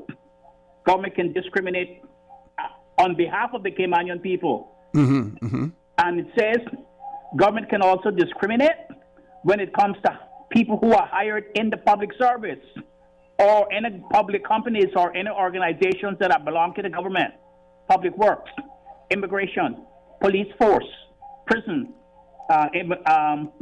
fire service, any of those places that if government pass a law to say that anyone who works there has to be Caymanian, that is not discriminatory. You see? And I have never seen any of those, anyone refer to those policies to try to get the country back into the position where Caymanians are first in their country and where Caymanians don't have to go to this NEU to get handouts because that would be the right thing to do. It would be the constitutional thing to do, and employers or corporations or whatever could not reject the law because the Constitution say that it would not be discriminatory against them. Exactly. Now, Doc, this is something that is basically so closely related to what you're saying now. Here's one of our listeners who sent a WhatsApp message and said, good morning. I am retired, just turned 70. That could be me. Sounds like me. Yeah. But it isn't. But I'm able and looking for an office to clean.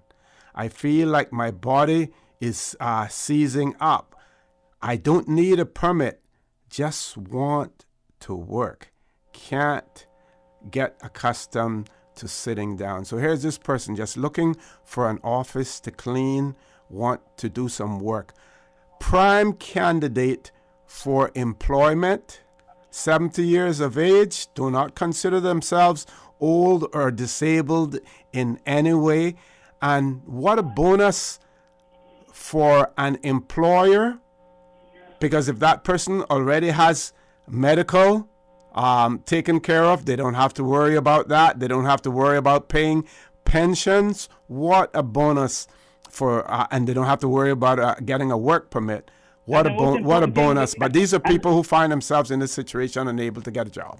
And the most important thing, they have the experience. Yes. They have all those years of experience. But, well, those are the things that I'm worried about, and those are the things that worries me. Is that there's no policy to implement those branches of the Constitution that reflects and helps Caymanians to move forward. They say that the NEU seems to be a cushion to fall backwards. They say that you should always have a cushion to fall backwards, but Caymanians don't want to fall backward. They want to fall forward. They want to go forward. Yep. And that is what bothers me this morning when I heard. I appreciate all of the information they gave, but I heard nothing about how they are going to, what policy, what scheme, what mechanism they have to make this really temporarily. Because if people have been living on this now, as they say, for 2 and 3 generations, then that's not a temporary situation. Yep. So while we're on the Constitution, Doc, before we get on to the refugee situation, we should point out also to our listeners that we can take a look at Section 17 of our Constitution as well, the protection of children, because this goes hand in hand with that. And Section 17(1) says, in addition to the provisions of this part which afford protection to children, the legislature shall enact laws to provide every child and young person under the age of 18, referred to in this section as a child, with such facilities as would aid their growth and development, and to ensure that every child has the right, A, to a name from birth, B, to family care or parental care, or to appropriate alternative care when removed from the family environment, C, to basic nutrition, shelter, basic health care services, and social services, D, to be protected from maltreatment, neglect, abuse, or degradation. E, to be protected from exploitative labor practices.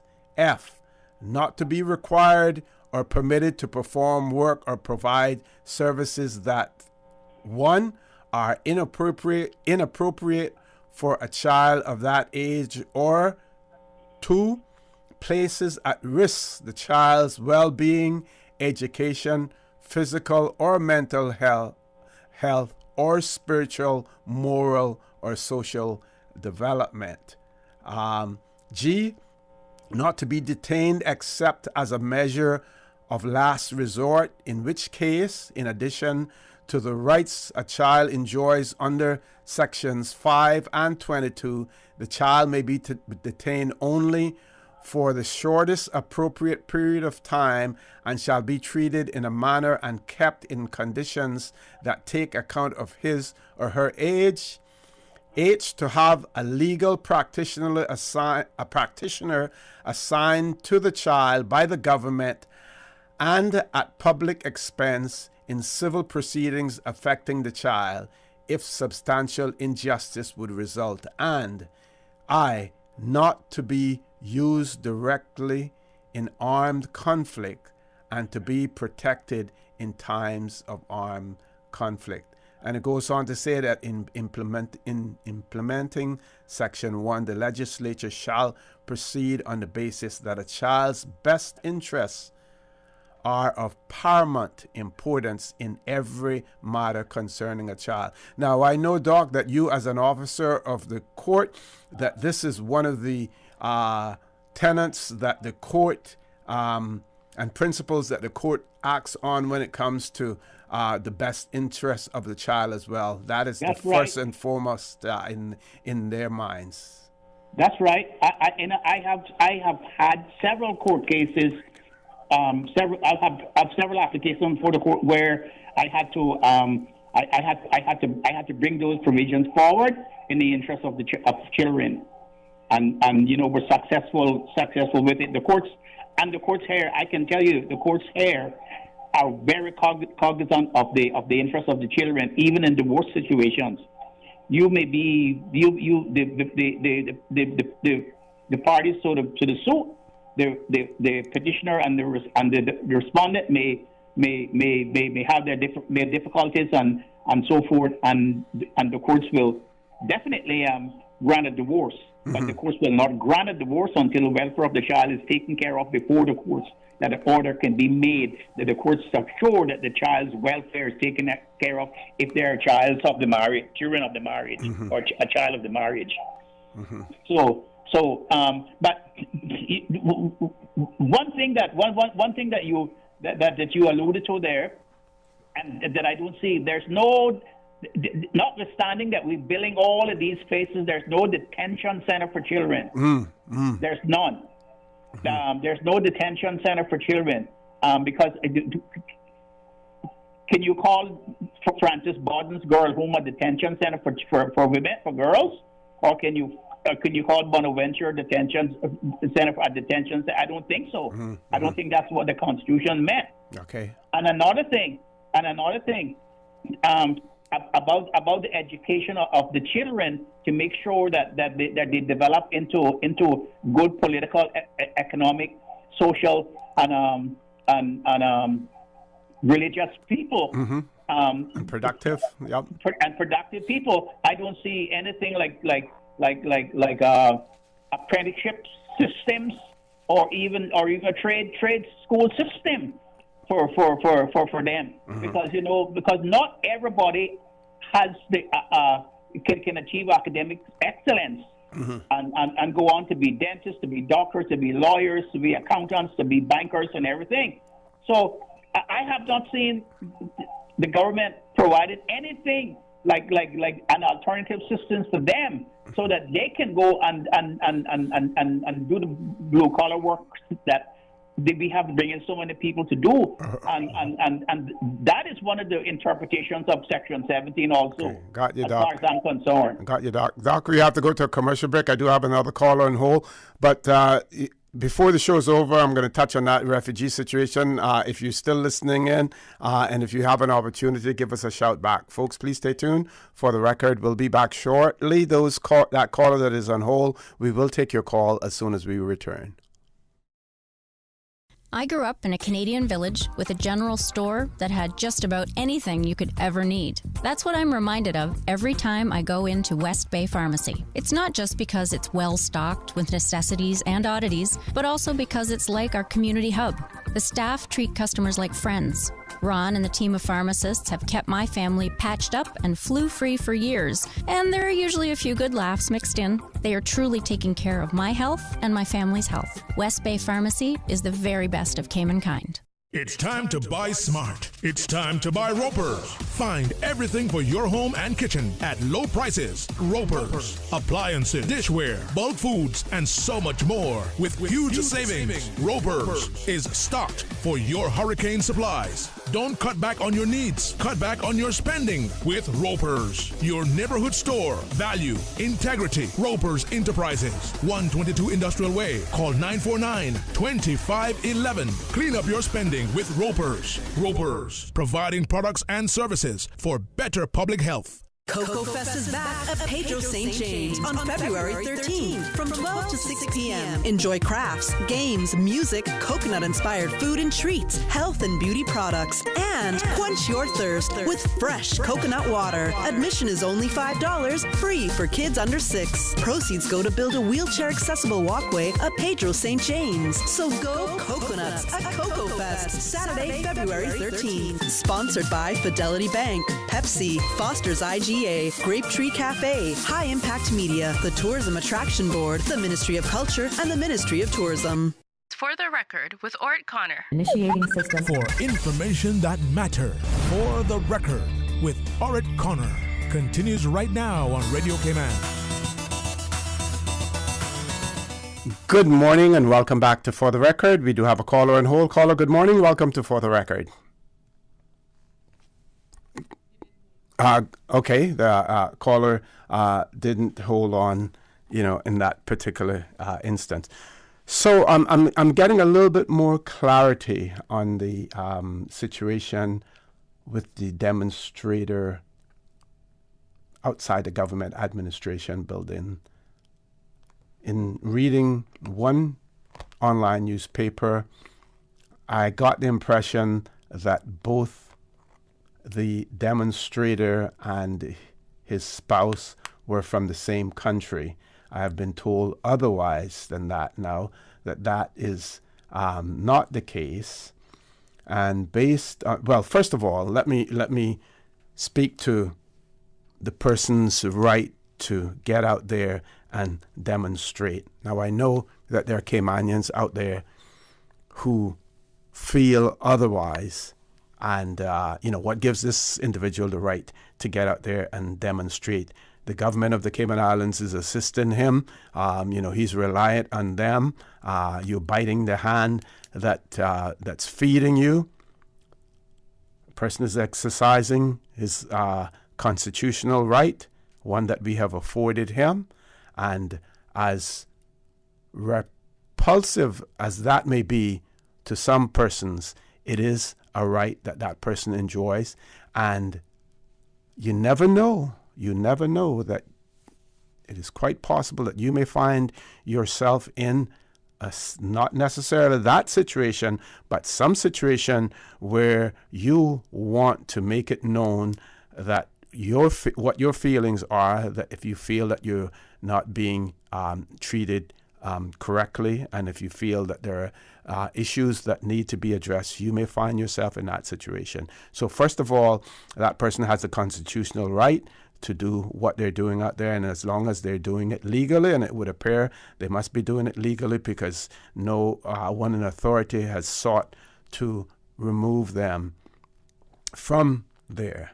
The other observation that I have is that we should be proud in the Cayman Islands that we're affording that individual the right to do so, because he's coming from, or he has come from a country where that right is severely restricted, and he could find himself easily on the other end of the spectrum in his country as well. So his long-sought freedom in that regard, he is enjoying that freedom that has been afforded to him.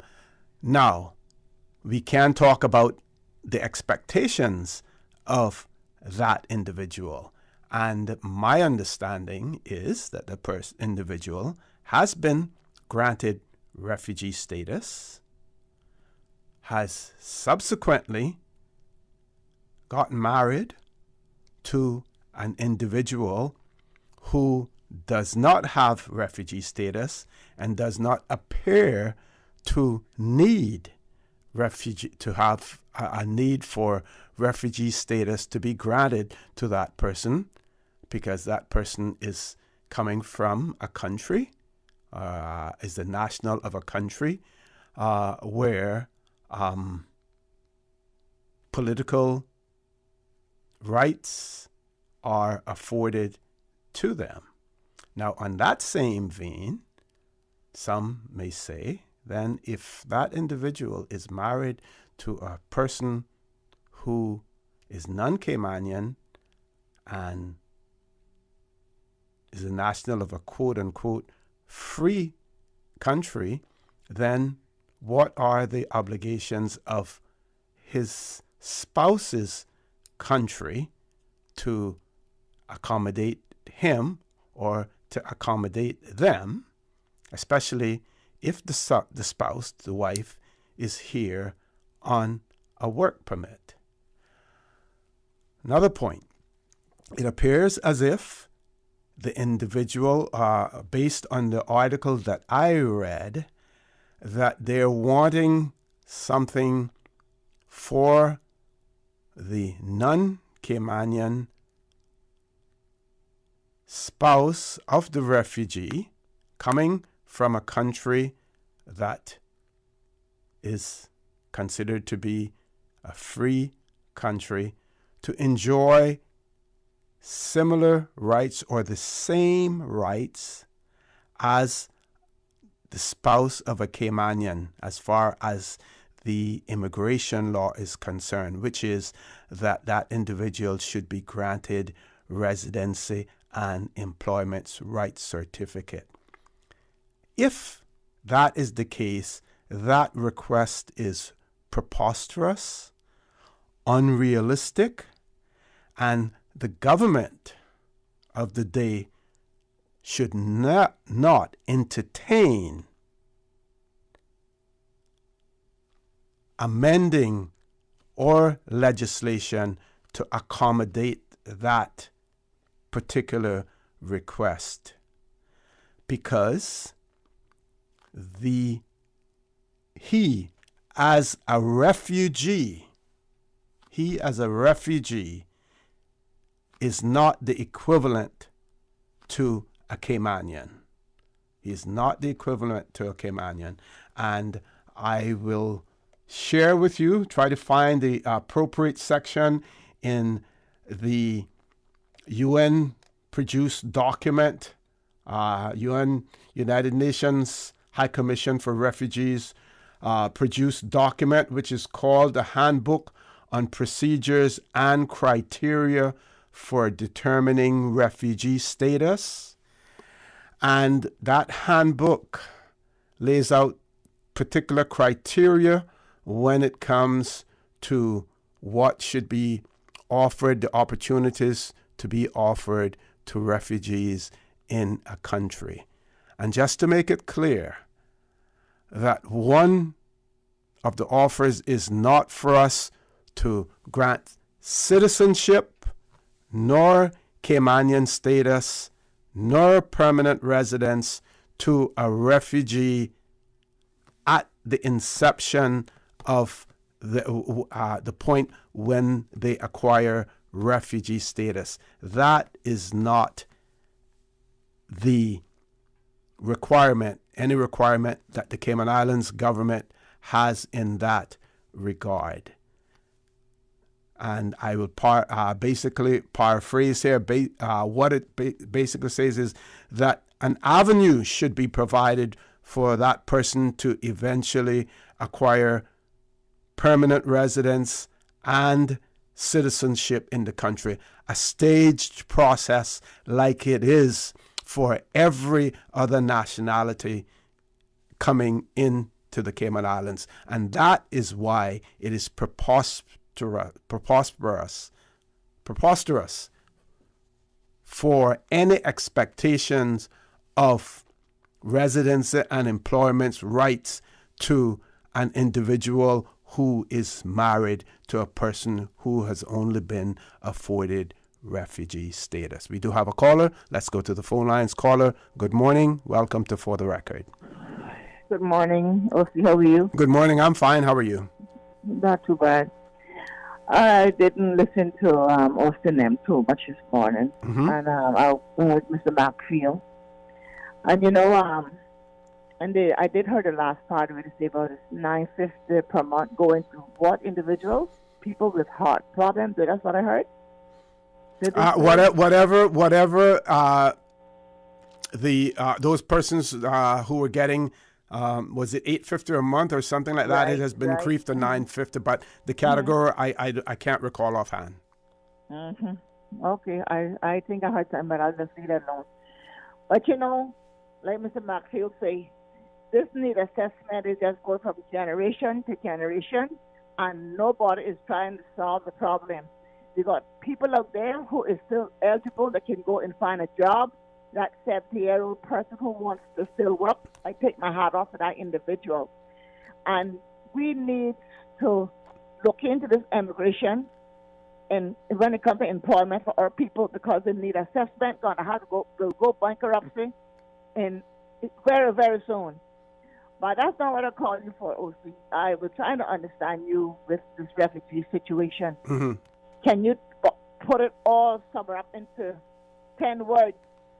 What are their rights and what will become of this man's situation? This morning he was out there in front of the glass house, him and another person. And he was out there rapping and railing and walking up and down and throwing his hands up in the air, and he must have been talking to the breeze because, it was just one. I think there was a lady there and somewhere around the area there. But he was walking up and down in front of the glass house, carrying on and whatever. So I would like you to tell me what is his rights today and what should we just keep our mouth shut and let immigration and government do what they have to do with this individual? And if this person is living off of need assessment or government in any capacity, do we deserve what we're getting from this individual? You mean in terms of the fact that he's out there demonstrating? No, financially. You're saying if he's getting help from the government, then should he be out there demonstrating? Is that the question? Yes, I'm trying to find out. Yeah, well, the government is helping him, right? He comes to my country. He comes to our country, and he, what do we call it, asylum? He got an asylum. Political, yeah. Okay, so he has that now. He's here. Now, what else do he want? What else do he want from the Cayman Islands? It appears it as based on what I've been able to determine, it appears as if his wife and a child who is here and the child who is, and I'm not sure whether or not it is his child or the wife's child, but it's their child now that they're joined in marriage. If they're joined in marriage, that child is in another country, And they want that child to be able to join the mother, because on her work permit, she may not be eligible to have the child join her as a dependent. And it appears as if the argument is that they also, as you know, you as a Caymanian, if you're married to a non-Caymanian, that non-Caymanian is eligible to apply for residency and employment certificate based on the fact that they're married to a Caymanian, and they seem to want that same status of residency and employment right certificate to apply to the wife of a refugee, and that is something that should not be done, because it's not, they're not equal. Yeah. Yes. Yeah. Well, if that's what they want, and if you don't have that law here, see, do you think? I just asking. Do you think that they'll get their wishes come true, or do you think the law will rewrite their laws and change things to the fact of the matter that we are open here, but also we are not open to the fact that we can bring just about anybody who wants to come here, and our island is so small and the population is growing rapidly with different nationalities, and the Caymanians, they are so stupid, I'm going to say it right now. We are Caymanians. We're not even having children, and if we do have a child or children, there's no future for those children, but yet we can go and bring in other people here and they can find jobs. Something has to be done. I don't know what it's going to be and who's going to look into it. I mean, we don't have election every 4 years, and they just based on the school system, what they're going to do with the school, and every year the school is going backwards. It came out year before last about kids have to have their hair grown at a certain stage, and the kids having full hair length again. I haven't seen nobody come up and demand to have a haircut. We just keep going backwards, or see for what reason. I don't know. I don't know where the logic is when we can put a government in here every 4 years, and we, the few Caymanians left, us getting backwards and giving everybody that come here what they want. What about us that live here? We'll see about time I get that I gonna need help. I hope I never do. It would be nothing that need assessment for me to get. We gone from $650, $750, $850, $950. Next year gonna be $1,000. And we got these people who are sitting down. Some of them is sick. Not all of them is sick. They can still hold a job to a degree. But the fact of the matter is, need assessment is not coming out here and visiting these homes to see what is going down, and see if they are still workable or what their situations are. They just dishing it out to who they want to dish it out to. Okay, caller, I want to thank you very much for that. We have to go on past our commercial break. Folks, please stay tuned. For the record, we'll be back shortly. We do have about 2 or 3 callers on hold. We will accommodate those calls as soon as we return as well, so please stay tuned. What's that? No sugar, same amazing taste? Coca-Cola Zero Sugar is here to stay. Classic taste, pure satisfaction. Be sure to stop into any Tortuga location and get your own case of Coke Zero. Or grab an ice-cold one straight from the cooler. Brought to you by Tortuga Distributors Limited. Coca-Cola, taste the feeling, Cayman. Honey, our fridge has stopped working again. Everything in the freezer is melting. We need to get this repaired right away. I'm calling Brand Source Service. When you need the very best appliance service, call Brand Source Service at 623-5000. Offering service and installation of all brands and models of appliances. Brand Source Service is Cayman's source for appliance parts and repairs, with qualified and experienced technicians and the island's largest stock of appliance parts. Brand Source Service will have your repair completed in a flash. So, whatever the problem is, call the experts at 623-5000. Brand Source Service, Dorsey Drive, Industrial Park. Telephone 623-5000.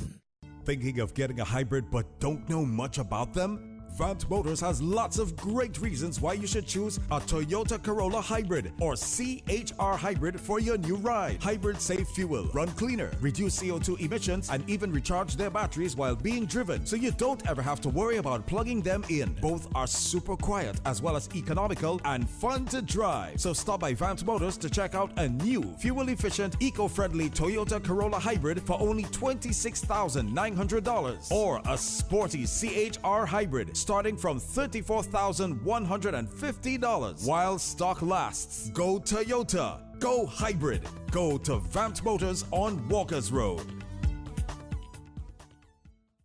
For the record with Orrett Connor. Initiating system. For information that matters. For the record with Orrett Connor. Continues right now on Radio Cayman. Good morning. Welcome back to For the Record. We have 4 callers in the queue. So we're going to ask each caller to please be as brief as possible, taking into consideration someone waiting behind you as well. First caller, good morning. Welcome to For the Record. Morning, Jose. Hey, good morning. How are you? Number one from the broadcast, I'm listening to you. How are things over there? Just as dead as it can get. That may be a good thing. A good thing, yeah, you're right, no problem. I just want to ask a question. How can people come here as refugees and get status and then go up by glass government building and stand up out there having all kind of rallying thing against the government? Well, they should be ashamed of themselves. Yeah, well, they don't have status. He has a refugee status, but not Caymanian status. And as I said earlier, our Bill of Rights, our Constitution, does guarantee that person the freedom to express themselves, and as long as he's doing it legally, and it appears that way that he's doing it legally, it's allowed. And well, you and I could go out there and do the same thing. Yeah, well, I wonder if me and you went to their country and got some. What would happen? That's a different. Yes. But we should. But number one, we should be proud that we're allowing people to do that, as long as we don't allow them to come here and abuse us. But if they're allowed to enjoy those constitutional, those human rights that we are afforded, that is fine. Yeah, and we should be proud of that. They better thank God that they got a chance to stay. Yes, okay? Yes, I agree. I said it. Have a good day to all of you. Thank you. You too as well, number one. Next caller, good morning. Welcome to For the Record. Good morning. Good morning. I'd just like to take a moment to say that, I listen to you quite regularly, and I really compliment you on the time that you take to research historical information on Cayman, and that you put it out there for all those who will listen and are interested and who would wish to be informed. I think you do a great job, and thank you, sir. The thing is that we need more and more and more of that, because if there's one small society and community on an island that should be proud of its history, we certainly have a very grand one. The other point is that you explained there, which I was listening to, what is the situation with the protesters. I passed there just a while ago, and there are persons on each side of the road by the admin building. Mm-hmm. And I'm wondering, and of course I understand and I agree that, people have the right to demonstrate. The only people who don't understand that is ourselves, because we will sit back and let anything happen, and we say that tourists won't come if we demonstrate and all that. I've heard it over the decades. Yep. But anyway, there are people who understand what we don't, it seems. But, is there no point that if the government or the officials have informed these people of what the situation is, that they're going to just continuously allow them to be there with this demonstration, which draws attention, and the next thing some newspaper will pick it up and say how terribly we deal with refugees and so on, which is foolishness and nonsense. If anything, we go overboard to accommodate. That there comes a point when they will simply tell the police to actually remove them from there. You remember there was one Cuban under the tree over the old glass house. Yes, yeah. Oh man, he must have been there for a year. And And just from a security point of view alone, it becomes a security matter at some point. I wouldn't say that this is now, but there should be some point where they will be told, listen, and waving down at traffic and approaching people and so on. I just wondered about that. But anyway, I think it was good that you explained, as you did, what is the UN position on it and what the legal position and our immigration position is. And just to answer your question, my understanding is that they have spoken to them, customs and people from authorities from Customs and Border Control, as well as other government officials have explained to them the situation. The one thing that I would say is that I believe that the way that we're handling the refugee situation and what we have legally there is fine. I don't think that we need to go out of our way to make accommodations. While it is a unique situation, I don't believe that we have to go out there and make accommodations for him. He's making demands on the Cayman Islands because he's been granted a refugee here, but granted refugee status. But my understanding is that his spouse comes from a country that is deemed to be free and democratic. What are the responsibilities and the obligations of her country to her and her spouse as well, and child? Exactly. I totally agree with you. I could see no reason whatsoever from what you explained that we would want to roll over and go exceptionally to change our law and so on to accommodate this situation. To me, it doesn't make any sense. I totally agree. Setting a dangerous precedent. Yeah. Exactly. Yeah. Okay. Anyway. Thank you very much, sir. Thank you very much for that. Next caller, good morning. Welcome to For the Record. Good morning, Oki. Good morning. How are you? Happy New Year to you. Thanks, and all same to you and your family as well. Thanks. Yes. Just weighing in on the situation, I find it preposterous that we would have someone coming from a communist country, been granted refugee status, and then they're going to have the gall to be planting Cuban flags from a communist country in front of our administration building. Where is the governor on this? Where is the premier on this? Where is the deputy governor on this? Where is the commissioner of police on this? Again, constitutional protection is protected, to allow to fly his national flag. I agree he can protest, but he should not be allowed to, plant insignias or of that communist country. Got you. Okay. If I go out here this morning and yank up all of those flags, are they going to come and say something to me? I am a Caymanian and I have my right. He does not have the right to do that. He can demonstrate, yes, but he don't have the right to be putting flags from another country, especially a communist country, in my country. Well, the caller, what is contradicting in the whole thing is that he has claimed refugee status in the Cayman Islands, and one of the criteria that has to be met in terms of being a refugee is that the person or persons should have, quote, a well-founded fear of being persecuted in their country.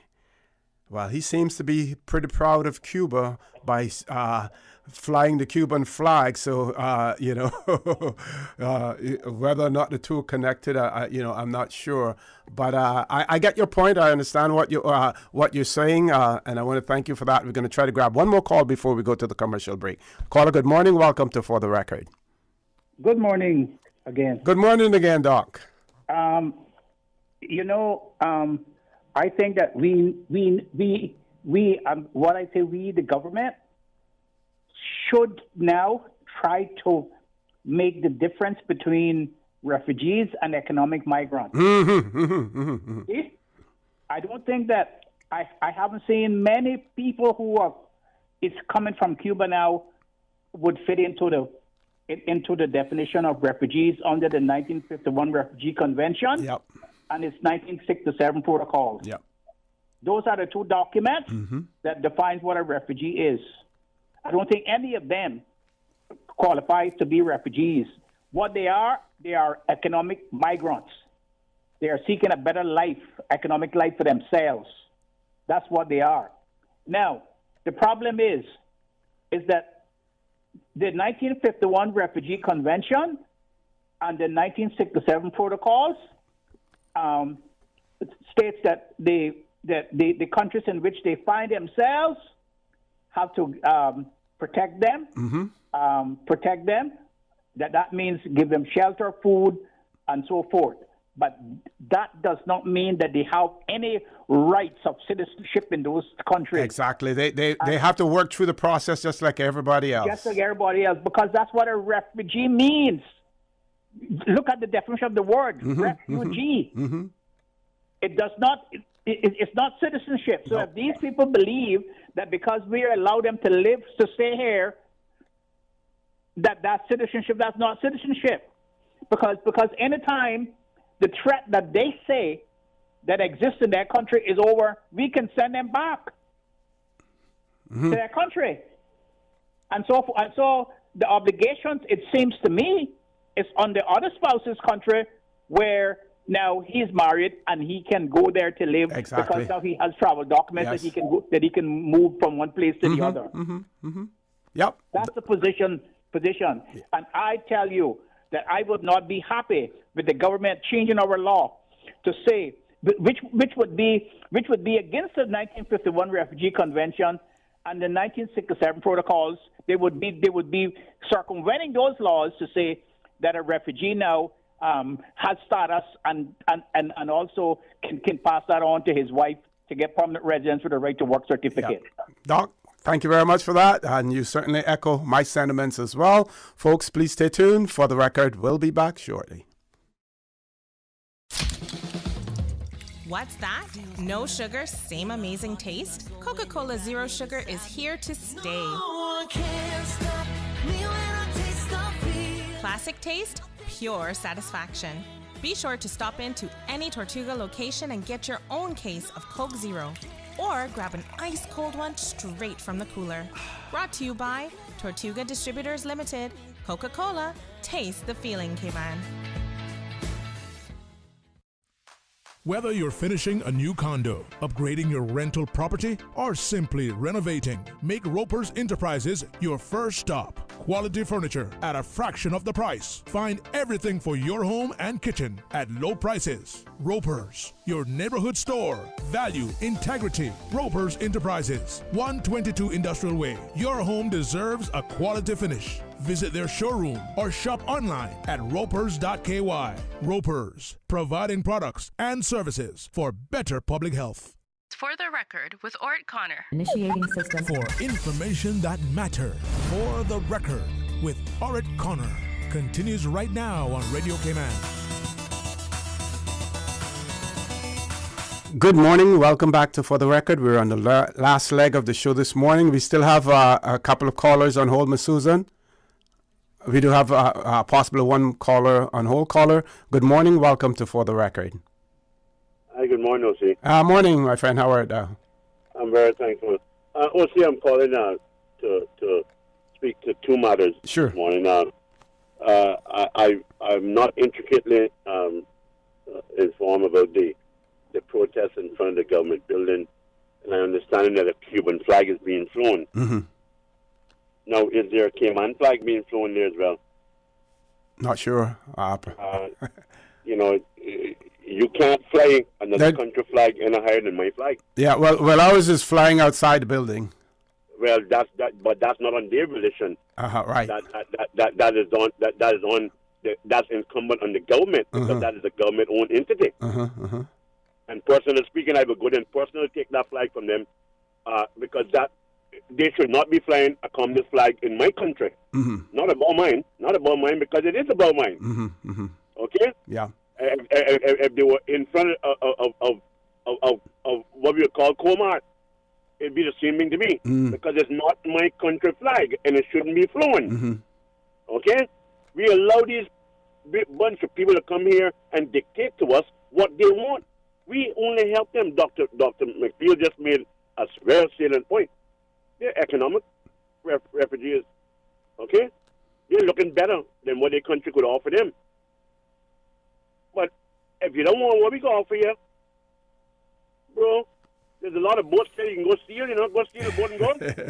Well, we don't need you. Yeah. No, there's a saying: don't bite the hand that feeds you. And while we do recognize that person has constitutional rights, you don't just take things and rub it in people's face, because when you know the things that you stir up and the discontent and whatever goodwill that you may have engendered, you would have lost it by just taking things and rubbing them in the face of Caymanians.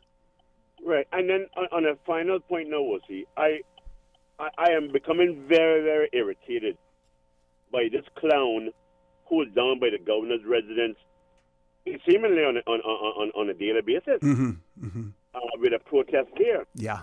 So I understand this person not Caymanian as well. Okay. I believe it is time to invoke the mental health law on her and get her out of sight, because she's being a real nuisance. I mean, the governor of this land, a man who I believe has come here, and yes, he has been involved in a little controversy with this marriage, with this gay marriage thing. I understand that, but let's skip from that. That man should not be coming home every evening and leaving here morning to that clown in front of his place with that kind of protest. Invoke the mental health law, because she's obviously she's mental. Let's get rid of her one time and done. She's not from here. She's out there abusing again her privilege or right to be here. Yep. What are we allowing these things to happen in our island?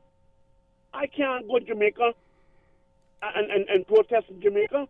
They would lock me up, if not shoot me, in the first 15 minutes. Agreed. So, you know, we need to put the checks and balances in place. So, Mr. Governor, I call upon you to call upon the Commissioner of Police and the Mental Health Unit to invoke the laws, the necessary laws, to get rid of this clown. For lack of a better word, nuisance from in front of our government building. Yeah. Thank you, O.T. Thank you very much, caller, for that. We're going to take our last caller for the morning. Caller, good morning. Welcome to For the Record. Good morning. Good morning, ma'am. That next caller is right. This is why I say how it is that every Tom, Dick, and Harry can come to Cayman and put down their laws, and that's what not good to feel sorry for people. I mean, don't get me wrong, we're all human, and sometimes when you see people come from poor country, but nobody can go Cuba and do that. Fidel would have you locked down, and they wouldn't even see it. They wouldn't even see where you're going. And then what I'm saying, okay, if he marries somebody and they got children, why he don't go where they're from with the children? Why they won't bring them here? When you know they'll end up on NAU too, because then they done lazy. They can't work. When they came in here as Balseros or Rasters or whatever you want to call it, it was better, profit, government better, and they better try to pass a lot to give them little gas, little food, little water, and send them on where they wanted to go. I understand that when they come, they say they don't want to be here, but then this is the best place, and then now they feel sorry for him, grant him whatever, and now here he is. Oh, then when I went out Saturday to get something from Radio Command, they walked that what somebody need to do is get a little courage and blow it on whoever out there and them. No, I don't think we want to encourage that. They have a constitutional right to do so. They have and call I will remind you that Caymanians have a constitutional right that they can go out there and counter protest as well. Not that I'm encouraging it, but we have the right. If we have a different opinion from them, we can get out there and counter protest. We saw that was done with the gay marriage situation. In the streets and stress and whatever. Mm-hmm. After you feel sorry for somebody and give them little food to eat and whatever, and there they is out there now. Then and like I said, Caymanian Nyman. First party, second party, third party in their own country. There's 6 and 8 party. There's enough Caymanians out there that need help that they're not having, that is born, because this is what I'm saying, who is the indigenous Kimanian? This is the thing that why my children are, because the ones that come and get Stardust or Stardew or Statue or Promissory Residency or whatever people calls it, will come, and there's the one that out there with their big mouths and want the man more than the born Kimanian, because that's what I tell them. My two children now got to prove that they're Kimanian. Where they born? Georgetown Hospital, they bought paper say it. Then I don't know Kimanian, but I work here nearly all of my life. I come when I was 9, and then went back when I had 4 years and 8 months. Come back when I was 19, and I worked in one establishment here for 30 years. I was good service, and then I gained me no help. I need that little senior citizen money because I can't buy perfume or because the little pension that my husband getting, like Alden said the other day, $1,000, $2,000, or $1,500, and that by time I pay bills. I got 7 bills, and that's like $2,000 a month. I pay for them. You barely have money to buy bed, and I have $3 little till they holler in order to make it, and then I gain me nothing, and I over 60, and everybody getting it, and more foreigners getting it than was Kimanian. Mm-hmm. Okay, caller, I want to thank you very much for that. Before we go, I just want to again share with you some of the things from this UN handbook. And bear in mind now, you have to bear in mind that this handbook was developed in such a way that it is bent towards in favor of refugees, because when we talk about refugees, we've experienced it more from Cuba than anywhere else. We have had some experience with refugees from Haiti as well, a couple of times. So I remember once in 1988, prior to Hurricane Gilbert hitting the Cayman Islands, we had just repatriated Haitian refugees from Grand Cayman, as well as the sister islands, Cayman Brac, and returned them to Haiti just before Hurricane Gilbert hit us as well. So, but this document, because the refugee situation throughout the world has been so enormous, based on civil strife, civil wars in many countries and stuff like that. So what we get here in the Cayman Islands really is not even the tip of the iceberg. But at the same time, we have also seen how overwhelming it can be for the Cayman Islands when we had, at one point in time, over 1,200 refugees here in 1995, 96, 97. Some were eventually repatriated to Guantanamo Bay and then into the United States. That was during the Clinton administration. So this document is really addressing the international crisis as far as refugees, and it goes way back. We know a lot of Jewish people are in the United States and throughout the world now as a result of being refugees and being displaced, right? So this document does have a definition, and you've heard Dr. McField refer to the term economic migrant. And there's a section that talks about economic migrants distinguished from refugees. And it says that a migrant is a person who, for reasons other than those contained in the definition, voluntarily leaves his country in order to take up residence elsewhere.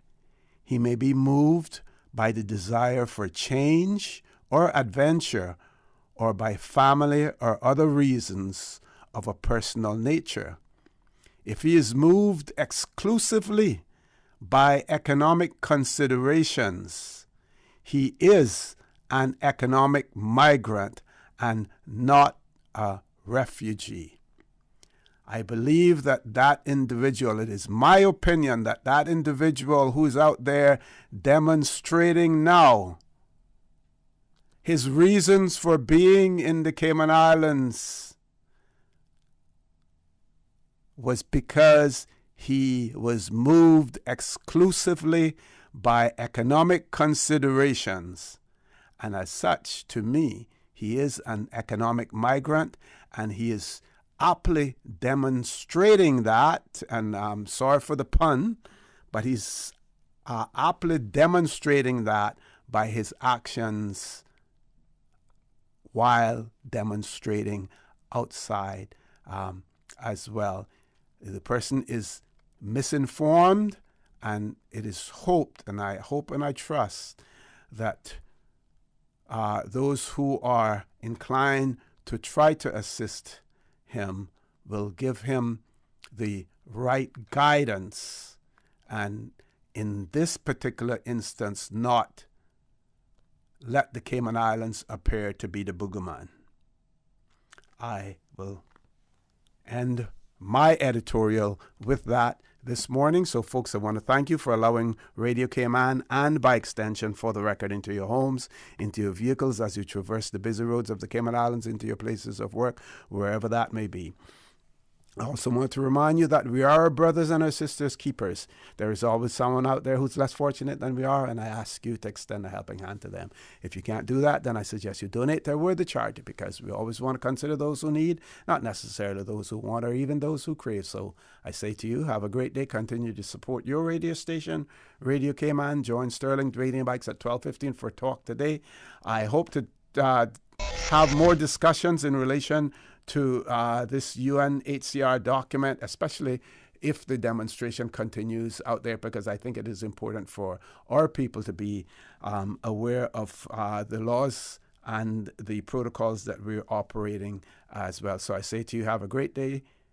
And as usual, we ask the good Lord to bless these three beautiful, wonderful Cayman Islands. For the Record is brought to you by Vamped Motors, the only authorized Ford and Toyota dealership serving the Cayman Islands. Coca-Cola, available across the Cayman Islands from Tortuga Distributors. Accept no substitutes. Taste the feeling with Coca-Cola. Brand Source Home Gallery, inspiring luxury. Also brought to you by Ropers Enterprises, 122 Industrial Way. Products and services for better public health. Green Turtle. Take a ride on the Green Turtle Express today. Download the Green Turtle app. The future of mobile. Saving lives today. The Ministry of Commerce, Planning and Infrastructure, and by West Bay Pharmacy, taking care of your health.